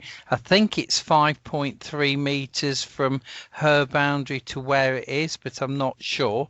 So I'd like that clarity. And I'd also, I've listened to the presentation, I've listened to the lighting, I've listened to the revised lighting, but there's one word to me that's missing, and it's the word is downward, because if we could have downward lighting, so therefore I want to know if that could be included. Those are my two questions. Thank you, Chairman. Okay, sorry. Yeah, in the slides, it's on one of my slides, and I probably should have read it out. I mean, the approach we're taking to this is that the details of the right lighting would have to be agreed. But on the proposed plans, it describes the lighting as follows, and I'll quote it precisely. It says, low intensity lighting mounted timbered knee rail, lighting mounted at approximately 5 metre intervals. Now, yeah, I mean, that doesn't include the phrase downward pointing, but, you know, I mean, I would agree that we're going to need it here. And I really, I'm not used to the phrase timber knee rail, so I've Googled it. And if you see the image it brings up, it's usually a small timber rail. It's a couple of feet off the ground, and I would assume that the intention would be to mount the lighting on the underside of the rail, so it would in fact be pointing downwards. I don't think it would work otherwise. And you know, I mean, to say that, you know, I mean, I think I agree. It would, to be acceptable, it would clearly have to be pointing downwards, and that would be dealt with in the conditions application. Sorry, you had two questions. I've forgotten what the first one was. Downward means downward, and when we went to the site, those lights were on the rail and they were all facing the other way, probably because of further road dressing, but they could potentially actually all flush up to the trees. So and they were all pointing towards the trees when we visited. So I would want the word downward being there. The second and that's the reason for wanting it. Now, the second question is clarification of the distance between Spa House's property and the start of the drive. I think it's 5.3 metres. That's right. On the plans, it says 5.3 metres. The kind of vehicle pull-in, if you remember, which is immediately next to Spa Road, that's shown as touching the boundary, so that would go right up to the boundary, but the track is set back slightly. Okay, I'll take the rest in debate. Thank you, Chairman. Thank you, Robert. Shelley? Councillor Penny Milnes. Councillor Milnes. Penny, please. Yes, thank you. I'd just like to ask about the existing track to the north of Spa Holt. Is that going to be closed, or is that going to continue to be used and thus making Spa Holt into the roundabout, effectively? I take it this new track should be a replacement track, so could we have clarification on that, please? And secondly, the pull-in for vehicles, what sort of vehicles are we talking about? Are they parking there? What is all that to be used for? So if you could clarify those things for me, Steve, please. Thank you very much. Yeah, Thank you, Penny. Steve? Yeah, as it sits before us, there's no proposal to close the existing track. I mean, it's not contained in the application itself or the information, you know, provided along with it. From verbal discussions, I believe that it's not just the applicant who has rights of access along that track. I mean, they might conceivably be able to close off their own access to that bit of the track, but I'm maybe getting into ground where my knowledge isn't sufficient, but as the application sits in front of you, there's no proposal to close that off. So that's what you're considering. I hope that's clear. And yeah, you asked about the pull-in and the type of vehicles accessing the track. I mean, at the Spa House itself, yeah, it's a residential property, but there's equestrian development there. It's personal domestic equestrian development.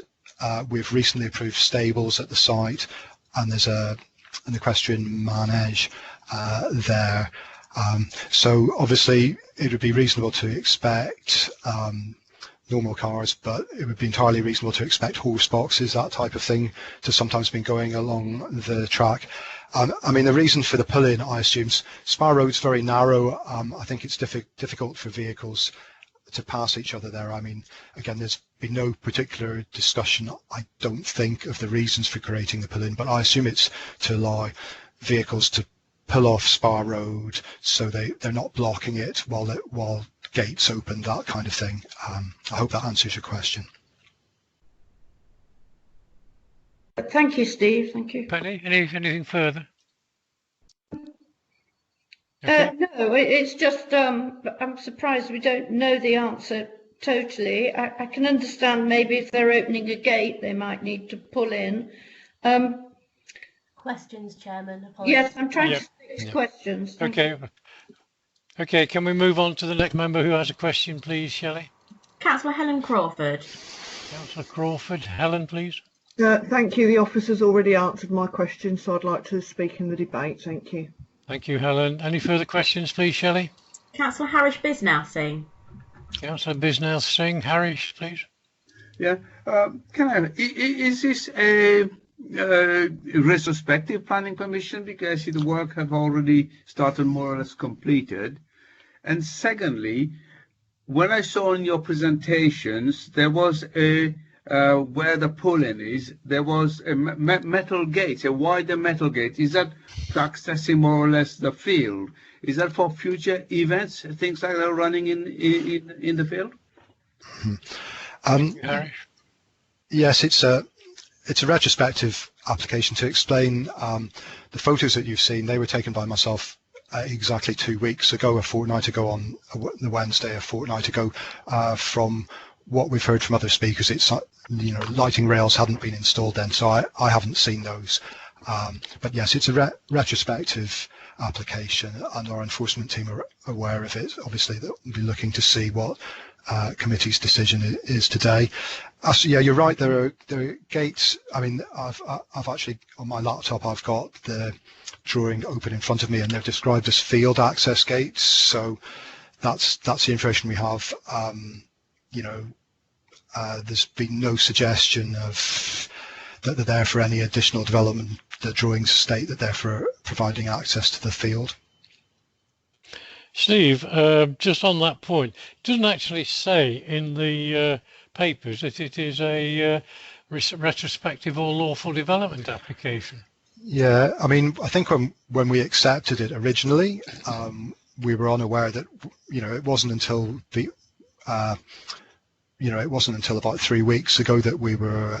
I think when we accepted it as a non-retrospective application. It was only a few weeks ago that we were made aware that works had started on the site, and so it is now retrospective. Okay, I'll have some comments on that after the meeting. Okay, any further questions, please, Shelley? Councillor Phil Dilks. Thank you. Councillor Dilks. Phil, please. Thank you, Mr. Chairman. I went on the site visit on this, and having listened to the resident, I just want your view on the nature of the house, and whether or not the nature has been the nature has been changed. What I'm looking for is what consideration has been given, if any, to the impact on the residential amenity of that existing house, and further, whilst I appreciate that people are not entitled to views, etc., I believe, and I can't find the policy, forgive me, right now, but can you confirm we do have a policy in the local plan that touches on the impact on residential amenity, and I'm wondering if that is relevant in this case. Thank you. Thank you, Phil. Steve? Yeah, sure. I mean, residential amenity, it's always a planning matter. Yeah, I mean, I think there's three aspects of residential amenity we've looked at here. We've looked at potential noise and disturbance for vehicles, and the conclusion we've come to is that although there would be noise and so forth from vehicles, you know, it's just really rerouting that rather than bringing it closer. So that's what our analysis of that aspect. As regards kind of privacy and, you know, loss of privacy because screening's been removed, that kind of thing, our analysis is that what we need to make sure is that screening should be put back as part of a landscaping scheme to protect that. And yeah, the third aspect of residential amenity that we've looked at is when the proposal first came in, it's been amended since it first came in, there was lighting all the way along, and the applicants removed it from the section close to Sparholt. I haven't got the exact distance, but it's set the nearest lighting on that former railway track. It's set many, many metres to the east of Sparholt, so we don't believe the lighting would have any negative impacts. So that's what we've looked at. And yeah, our Council's policy DE1 specifically mentions residential amenity, and we would expect to look at such impacts in any planning application that we deal with. Thank you, Steve. Phil? Thanks. Okay. Yeah, thank you. Further questions, please, Shelley? Councillor Rosemary Cabery-Brown. Councillor Cabery-Brown. Rosemary, please. Hello. Yes, I was just unmuting. Can I ask the officer, please, what reprisals we intend to take on this retrospect planning application when it has caused so much trouble to the neighbour, and what legal stand do we have to stop people going in and pulling up hedgerows and everything else over the Easter holidays? Because we know this happens all the time. In the years I've been on the council, it's always a bank holiday, it's always done when nobody's expecting it, and I do not think as a council we are strong enough, and I'd like to know from the planning officer exactly what reprisals we can make on this. Thank you, Rosemary. Steve? I don't consider they need lighting anyway. Thank you. Okay. Steve? Yes. I mean, I can't really speak for. I'm not a member of the enforcement team. I can't really speak for them, and I don't have experience of working in enforcement. I will say that, you know, you're probably aware that the usual process with enforcement matters when things are done without permission is to invite an application and then see what the outcome of it is. I certainly can't say this is something we would never allow. For all I know, committee members may today approve this, they may not, and so as to future enforcement action, I think I'm not really particularly well placed to answer that. I think maybe one of the more senior officers who are in the meeting might be able to answer that question, or someone with greater experience of enforcement would be better placed to answer that question. You mentioned removing hedgerows. There are rules protecting ancient hedgerows. I have to say I've never dealt with that myself. I hope a more senior colleague will correct me if I'm wrong here, but I think my understanding is that there is protection there, but it's not actually under the Planning Acts. It's something different. So I'm sure that's something that our enforcement team would look at. I'm not particularly well placed to provide advice on that particular aspect. But as far as this particular planning application goes, the main thing is this recommended condition that, you know, we would require agreement and implementation of a landscaping scheme. So I hope that answers your question. Thank you, Steve. Jeff, you wish to come in? Sorry, I see Harris. Why is that echoing? Steve? I'm Jeff. Sorry, Jeff. It's all right. I'm not sure how my audio's coming through at the moment. Just really backing up on that point made by Steve. We are considering the proposal in front of us today. Clearly, there seems to have been a transition during the application process to it being a proposal before any activity, so there's a retrospective element to it now. But yeah, the consideration for us today is about the planning merits of the proposal in front of us, and that does, as Steve has set out, include provisions both for soft landscaping and further consideration of the lighting scheme. So that's something for us to consider on its merits as an application today. Obviously, any other process in terms of enforcement would be a future consideration depending on the outcome of the application. But yeah, we're considering the application on its merits today, taking account of the fact that it is retrospective in nature given the commencement on site. Thank you, Chairman. Thank you, Jeff. Sorry about the name bit.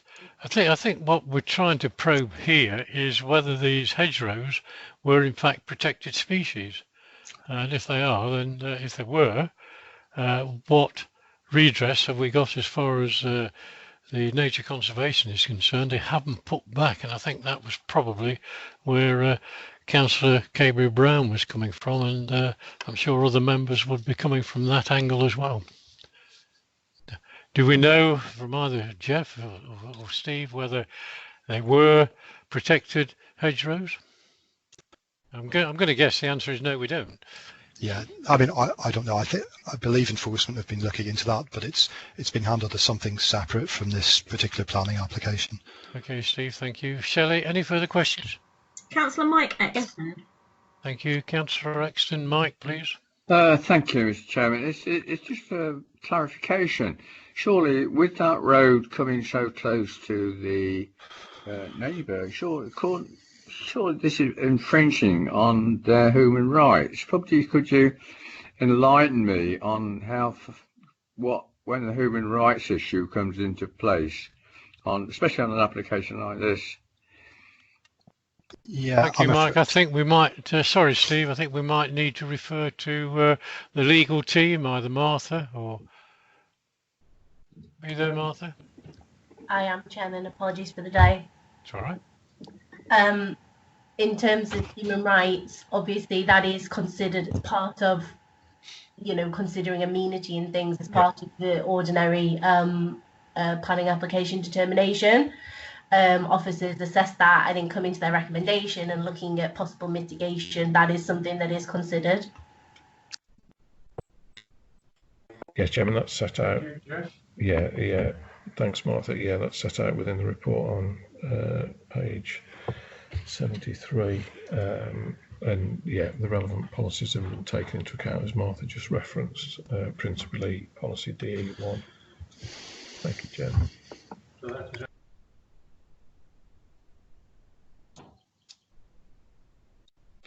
And that's referencing breaches to the human rights. Yeah. Okay.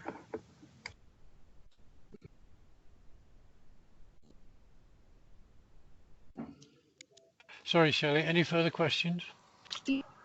Yes, Bob, can I speak? Are you asking a question, Jackie? Yes, I'd like to speak, please. No, are you asking a question? Yes. Yeah. Sorry, okay. You go ahead. If speak is in debate, question is to the case officer. That's really the distinction I was trying to make, Jackie. So question to the officer, yes? Yes, it would probably be to the case officer. Yep, far away.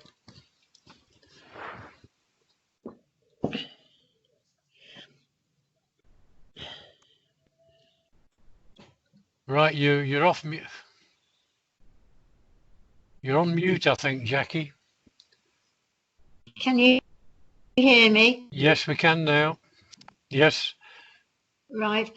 I'd like to know do we know whether the roadway is cut off at one top end, because that could involve some of the lighting.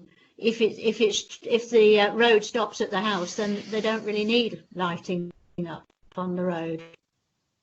Steve, can you respond to that, please? It wasn't clear. Yeah, I'm not sure I entirely understood the question. I would say that in the application and the accompanying, supporting statement that they haven't set out an explicit justification for the lighting. I mean, they've said that it's there to improve the access, which I'm sure in some ways it would do, but there's no more detail than that.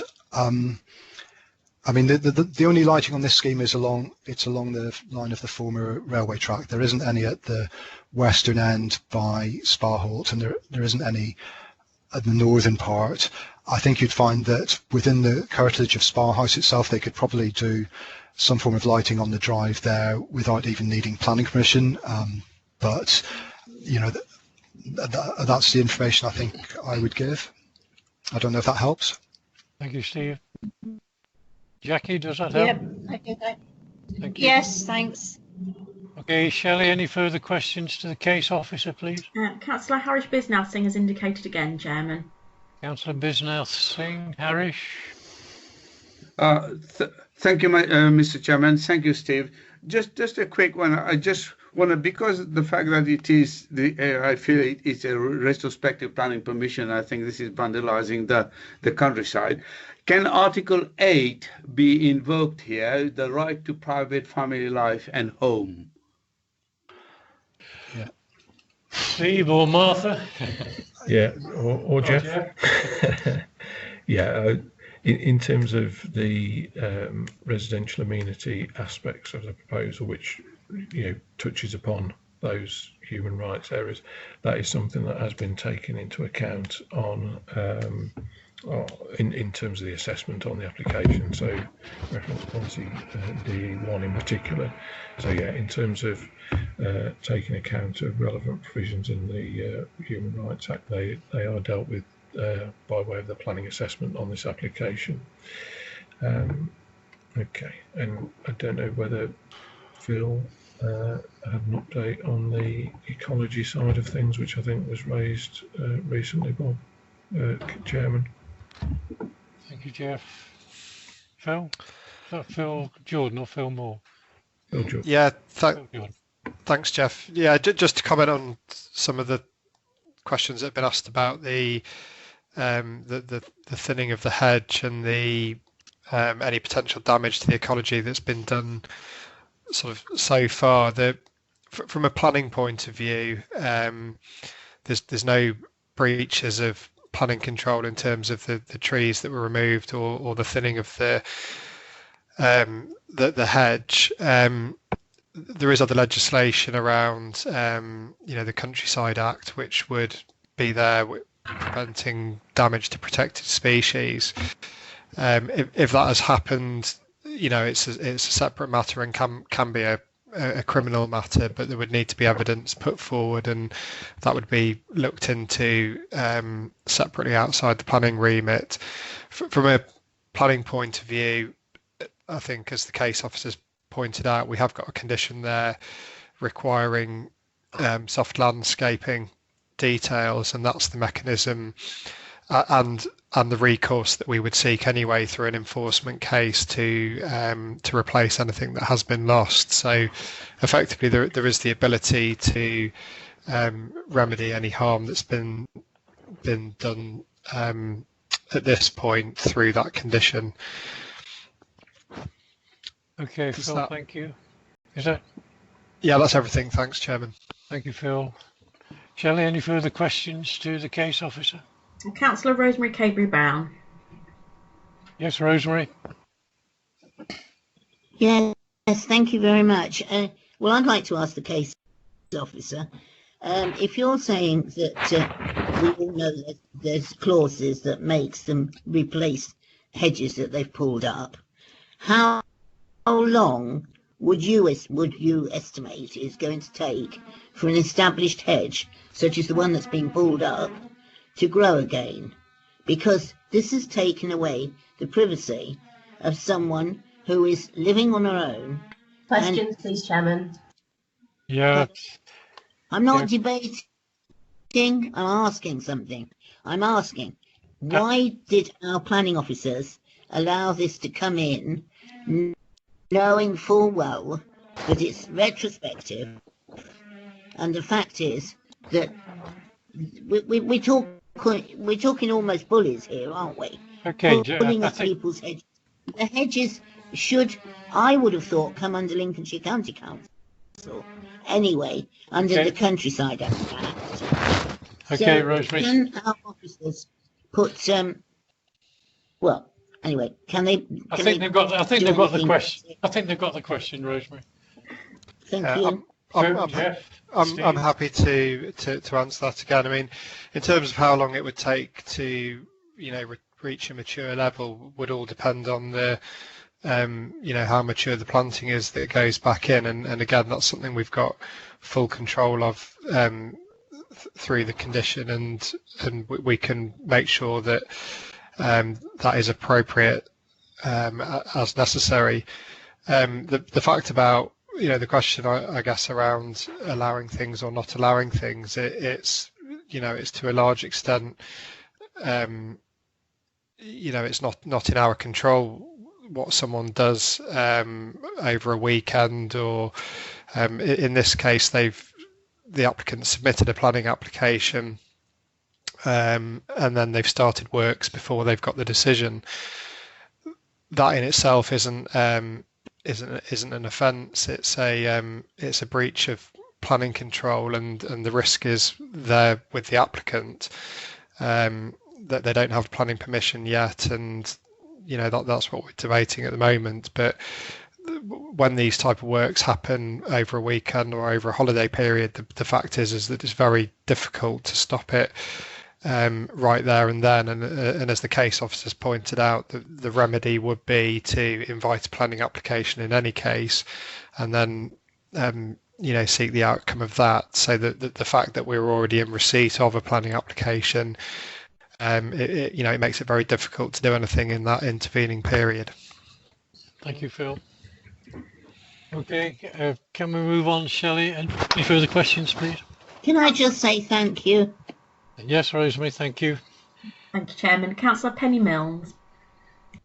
Councillor Milnes, Penny, please. Yes, thank you. Can we just go back to this track to the north of Spa Holt? I've been looking on the OS map, and I've also been looking on the map submitted. It really isn't clear if it's in the applicant's ownership or not. It does look as though it could even be a private road. It only serves the farmyard for Spa Farm. And as this is an alternative private access, is it possible, Steve, to condition that northern access isn't used? Can we clarify the ownership of that? Because that would make much more sense, wouldn't it? Steve, are you able to answer that, or Jeff? Or... Sorry, I can help again if thank you, Phil. That'd be helpful.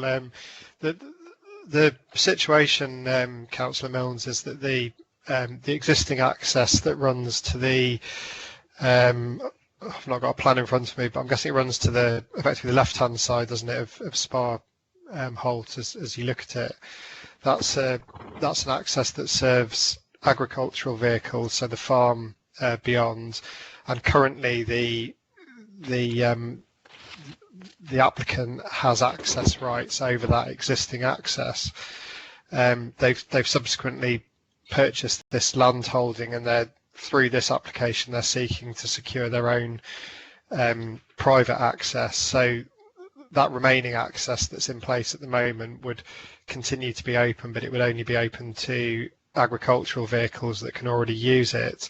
The traffic that uses it on the applicant's behalf at the moment, which is for their own private use and their equestrian facilities, would be diverted to the new access should it be granted permission.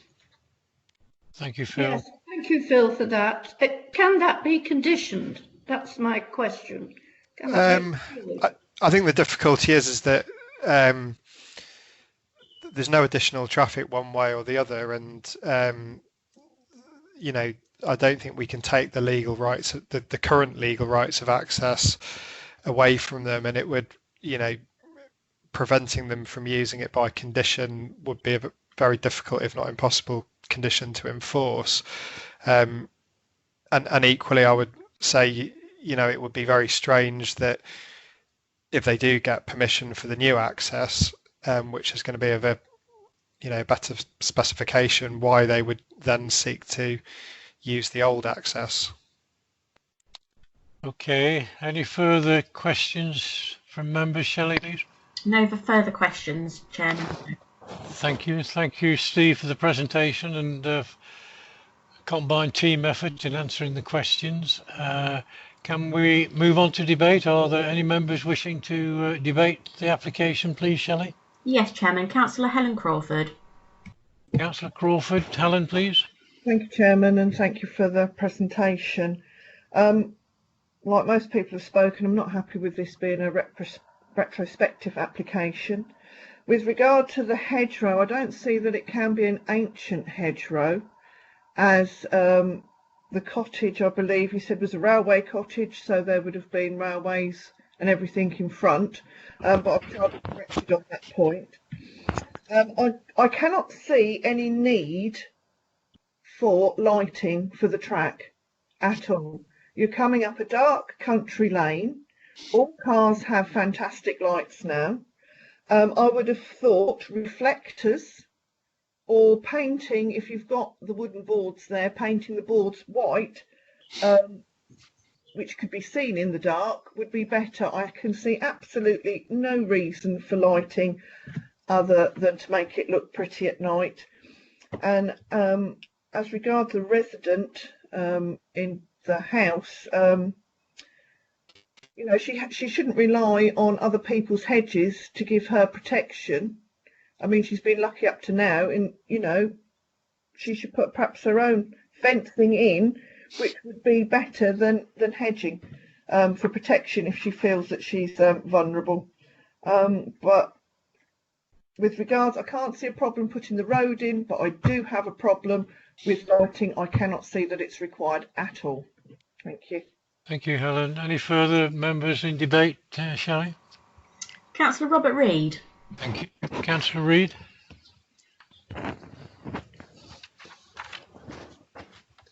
Thank you, Chairman.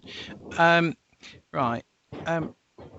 In the recommendations for approval, it does say about the there would be low-level lighting. So I would need to see that there would be low-level downward lighting on the lighting front.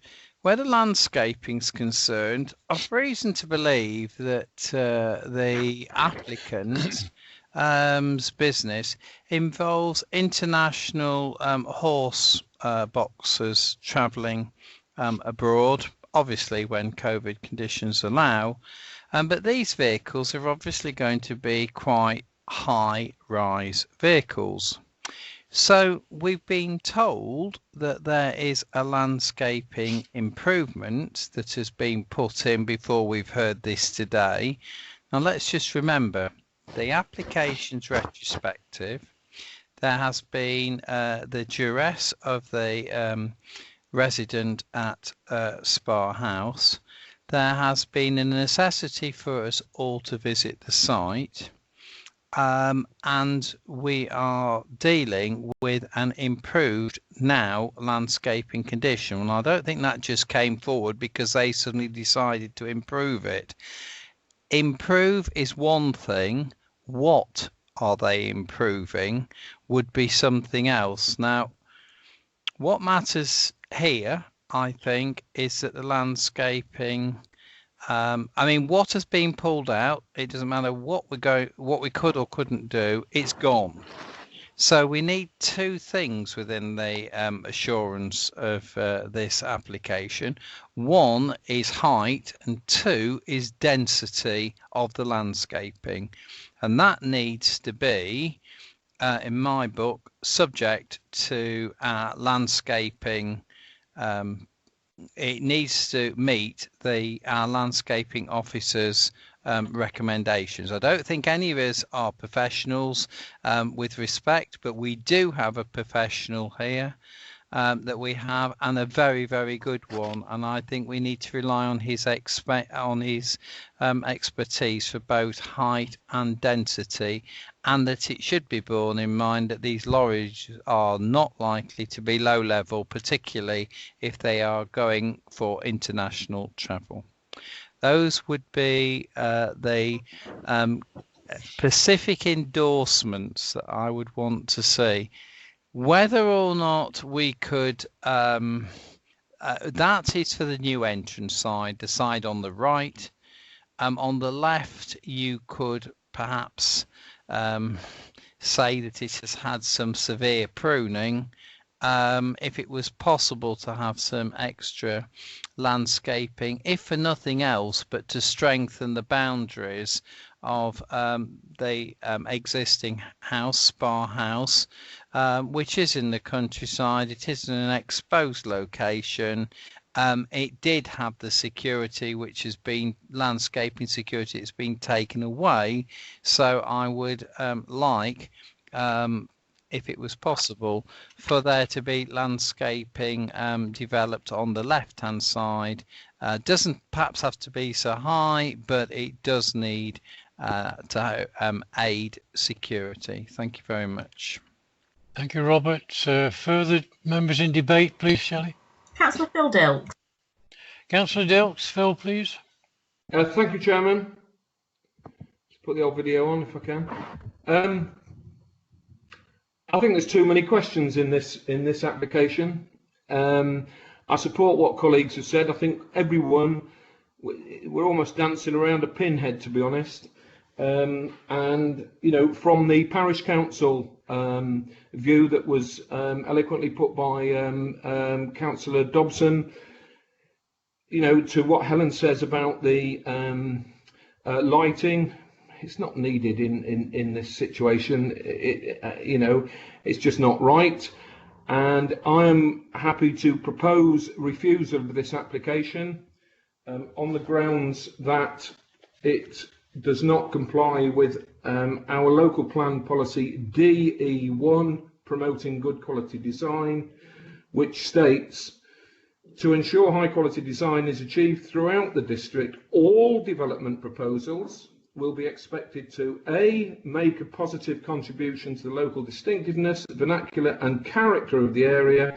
Proposals should reinforce local identity and not have any adverse impact on the street scene, settlement pattern or the landscape of the surrounding area. Proposals should be of an appropriate scale, density, massing, height and material given the context of the area. I don't believe this is.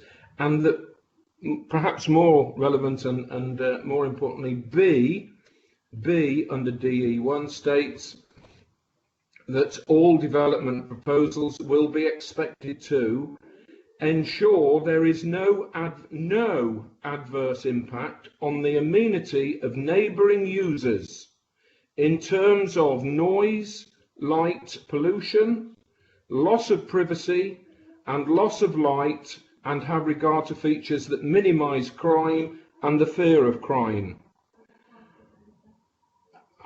I think that's enough said, Mr. Chairman. You know, the officer has told us that there will be, you know, an impact on the local, on the resident regarding light and other things. So I would propose that and wait to see if there's a seconder. Thank you, Mr. Chairman.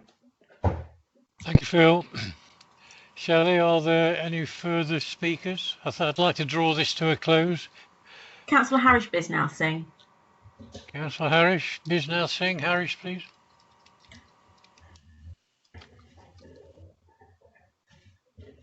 Councillor Bisnow Singh. Harish, please. I'm trying to unmute, Mr. Chairman. You're unmuted. You're unmuted. Yeah. Thank you very much. I think most of the thing I was going to say has been said, but I feel I'm averse to planning applications that be put retrospectively, and I've got a feeling there must be an agenda there that the road have already been cut, so that we have got no option but to approve it. But to me, this has really caused quite a lot of upset already there. So I'm not going to support this application. So I'm seconding the proposal by Councillor Phil Dilks. Thank you, Harish. Before I move on, Jeff, you... On a point of information, would you just allow me, Mr. Chairman, to say that my proposal is not based in any way on the fact that it is a retrospective application, and that none of us should be taking that into account when we make our decision. Okay, Phil, thank you for that. Jeff, you wish to make a comment?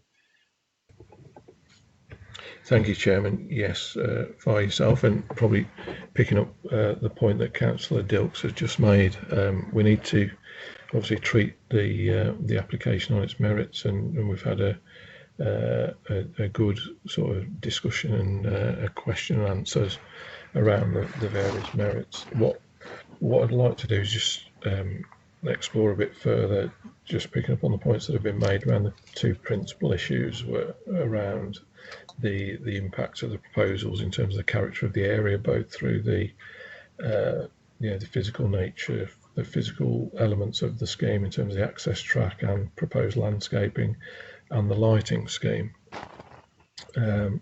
Clearly, what's set out in conditions is quite a comprehensive condition and suite around the landscaping. So condition 3 setting out around planting plans, written specifications needing to be submitted, and schedules of plants with species, plant size and proposed numbers and densities where appropriate. In addition to that, obviously picking up the points that were made around residential amenity, there is the opportunity within those conditions to look at planting on both sides of the access track, and obviously importantly, I think from the presentation, obviously members visiting the site and aware of the nature of the proposals and the separation to the nearest neighbour at Sparholt, who we've heard the presentation today. There is an opportunity within those conditions to enhance the intermediate landscaping between the proposed access track, where there's effectively a relatively close proximity to the boundary, to do that through those conditions. Similarly with the lighting, I think we've heard the concerns around, well, first of all, the amendment to actually draw the lighting proposed back away from the residential property, which is near the beginning of the access track from Sparholt, to a more remote location into the former railway cutting. We've heard further comments in debate and questions about the nature of that lighting, and we do have a condition proposed relating to it. So reference to that being downward lighting. So both in terms of impacts on the character of the area and on residential amenity, I think there are conditions there that perhaps address, I can understand members' concerns and note the reference to policy DE1, but in terms of looking at all the material considerations on the policies, there's still we feel an opportunity there with the conditions proposed to actually deal with the areas of concern with reasonable conditions, but putting an emphasis on the points that have been raised today about the lighting specification, so to have that in terms of down lighting, as well as to have some intermediate landscaping between the access track proposed and the nearest residential neighbour at Sparholt. So just wanted to try and draw that together, because I can understand from the debate members' concerns, but I think there's still an emphasis there through conditions that there's quite a robust way of dealing with the impact on the character of the area, as well as the residential amenity issues that have been raised through debate. I just wanted to draw that together Chair, just to give an update really on listening to the contributions today, understanding the concerns that have been raised, but there's still probably a reasonable proposition in terms of the conditions, and I would seek to add in terms of the reasons for the conditions. We have obviously talked about assimilation into the surroundings in accordance with policy, but I'd seek to add to really reinforce the point, the residential amenity point, to add, we've got policy DE1 reference there, add into the reason that it's not just in terms of assimilation into the surroundings, but also to maintain an appropriate level of residential amenity. Thank you, Chair. Thank you, Jeff. Shelley, any further questions, please? Sorry, any further members wish to debate that haven't already spoken? Councillor Ian Selby. Councillor Selby, Ian, please. Thank you very much, Mr. Chairman. I'll be very brief, Mr. Chairman, but before I do, please, may I just say, Mr. Chairman, that it is really, really nice to see the portrait of His Royal Highness the Duke of Edinburgh behind you. It just seems so appropriate that he's looking down on us today at this meeting, Mr. Chairman. It just seems really nice, that does. So, yeah, thank you for having your camera at that angle. I'll be very brief, Mr. Chairman. I totally agree with Councillor Robert Reid with regarding security landscaping. Most appropriate, it really is, and also lighting. I can't see the need for the lighting either. I really can't. So I agree with fellow councillors that said that. That's all I'll say at this moment in time, Mr. Chairman. But I do feel for that local resident. I really do. Thank you. Is there anything else you want to say, Ian? Because I'm going to draw this to a close and go to a vote. That's all. Thank you. Thank you very much indeed. Next speaker that hasn't already spoken, please, Shelley. We've got Councillor Penny Milnes. I believe Martha, the legal assistant, has indicated she wishes to speak as well. Okay, we'll take Martha first then, please. Thank you very much, Chairman. It's really just to come in as members wind up the debate and you look to move to the vote, Chairman, to reiterate what Mr. Upton has said to members. Everything that I've heard from members, as Mr. Upton has said, is capable of being robustly addressed by a condition. In terms of lighting, need isn't necessarily an issue for your consideration. It has to come back to planning policy, which obviously centres on residential amenity, which again Mr. Upton has, and I think Councillor Reid has put forward as suggested about downward. It's capable of being addressed by condition. On the basis that officers' opinion is that mitigation via condition is available to address the concerns, I just put out a strong warning to members about following down reasons of refusal on that basis. Thank you, Chairman. Thank you, Martha. So, sorry, who was next? Was it Shelley? Sorry, was it Penny? It certainly was Councillor Milnes, Chairman. Yeah, thank Councillor you. Milnes, Penny, please. Thank you. I'm a little bit concerned about what Robert said about the applicant's business involving international horse boxes. I think we were being told that this is a domestic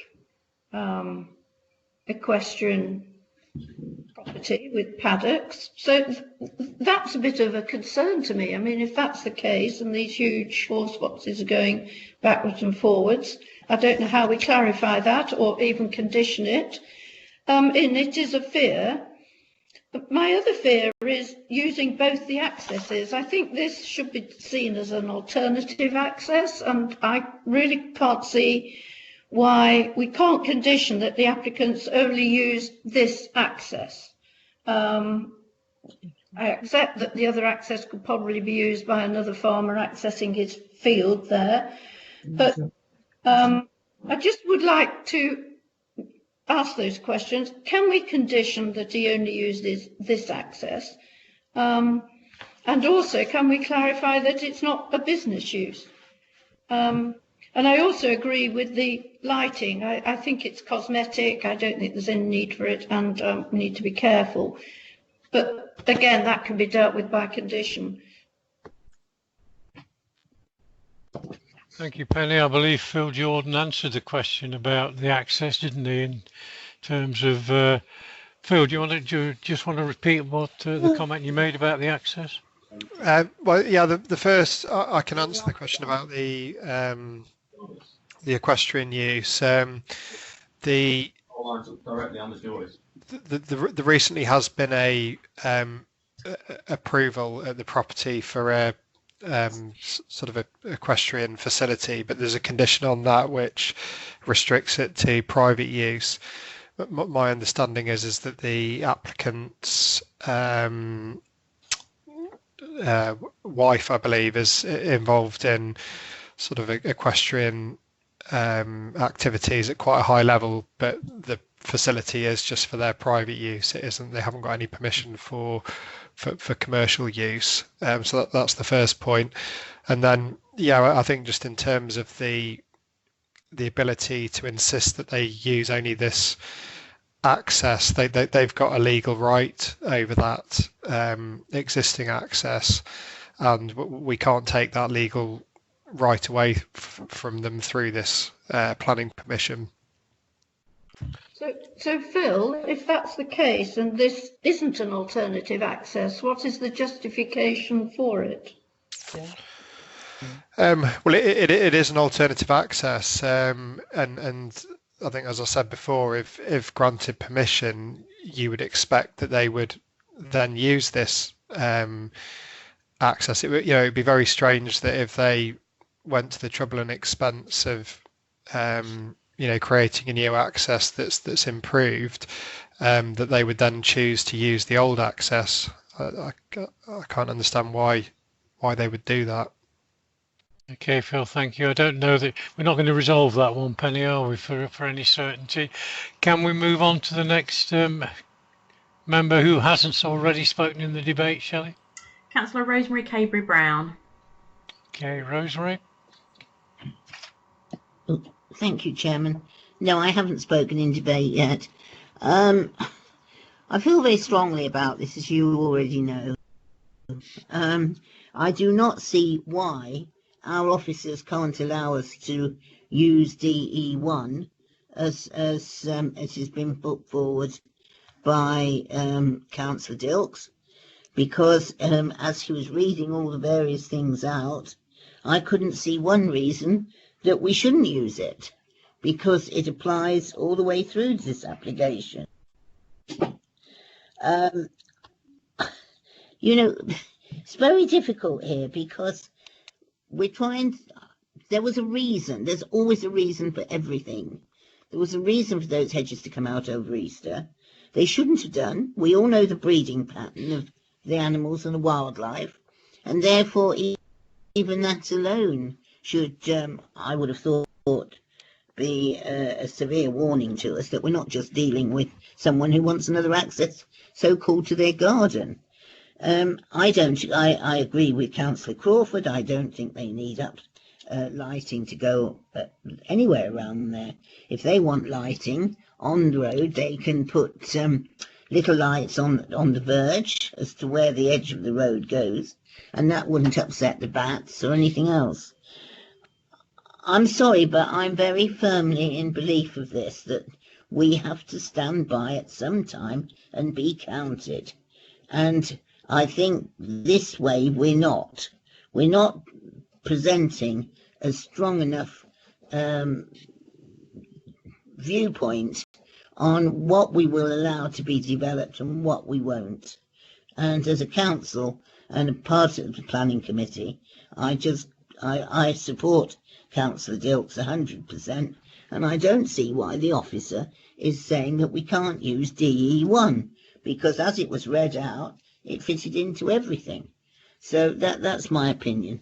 Thank you. Thank you, Rosemary. Any further speakers that haven't already spoken, please, Shelley? Councillor David Bellamy. Councillor Bellamy, David, please. The only thing I was going to say is, and I think somebody's mentioned it already, why can't the lighting be on sensors? So when a vehicle approaches, the lights come on, and when it's got through the other end, they go off. And vice versa if they're coming from the other side. I don't know whether that is a question Phil or Steve can answer, is it? Phil? Or Jeff? Yes, Chairman. Sorry, looking at the condition we have. I mean, as my understanding is, the details of the lighting are there's a condition which prevents any lighting being brought into use prior to it being approved. So details of exactly how that lighting would look, whether it was on sensors, the illumination, I think the comments about it being pointed in a downwards direction, all of those things can be considered through the lighting condition. Thank you, Phil. I am anxious to bring this to a conclusion. I think Phil Dilks wanted to clarify his proposal. Phil?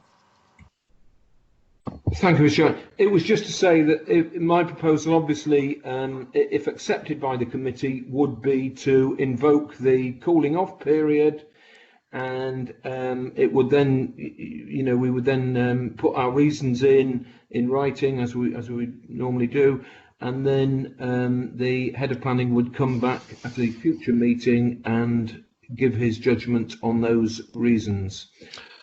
Thank you, Phil. Yeah. Sorry. Okay, thank you, Phil. I think Harris seconded it. You'd concur with those comments, Harris, yes? Yes, I do. Thank you. Right, are there any further speakers that haven't already spoken before? None that have not spoken before already, no. Who wants to come back? I've got a note of Councillor Helen Crawford and Councillor Rosemary Cabry-Brown. I'm going to take those two and then I'm going to move to a vote. Councillor Crawford, Helen, please. Thank you, Chairman.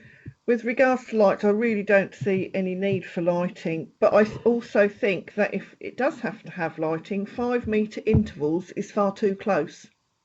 Okay, I'm sure the planning officer has taken note of that, Helen. Thank you. Rosemary, Councillor Cabry-Brown, Rosemary, final comment?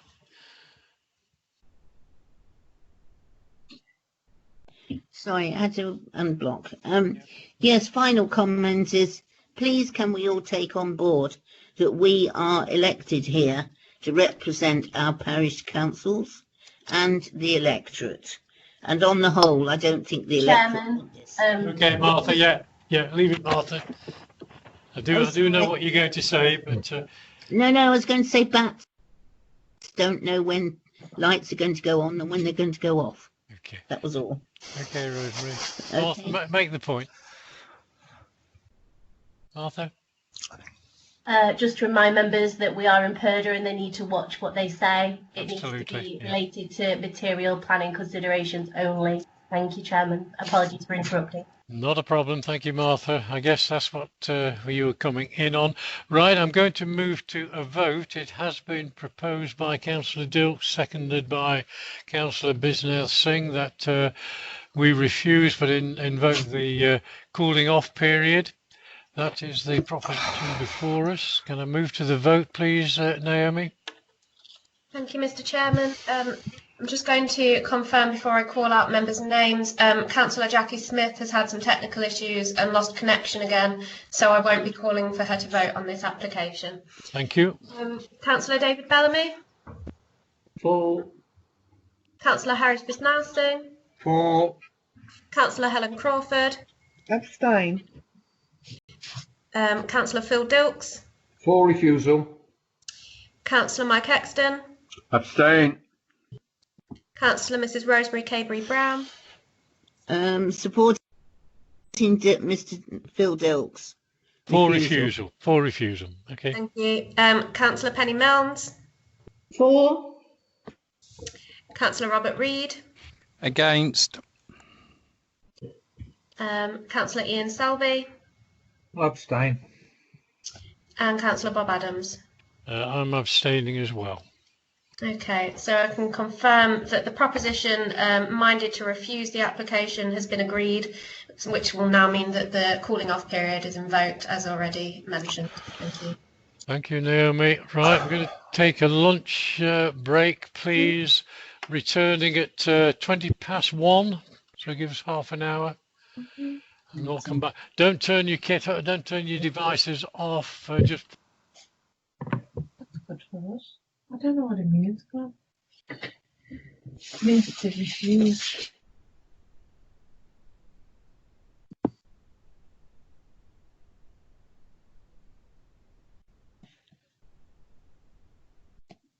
Hello. Hello. Councillor Cadbury Brown, with the chairman has called a recess until 1:20.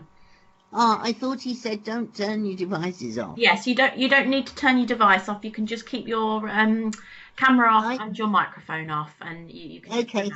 Thank you. Thank you. Thank you.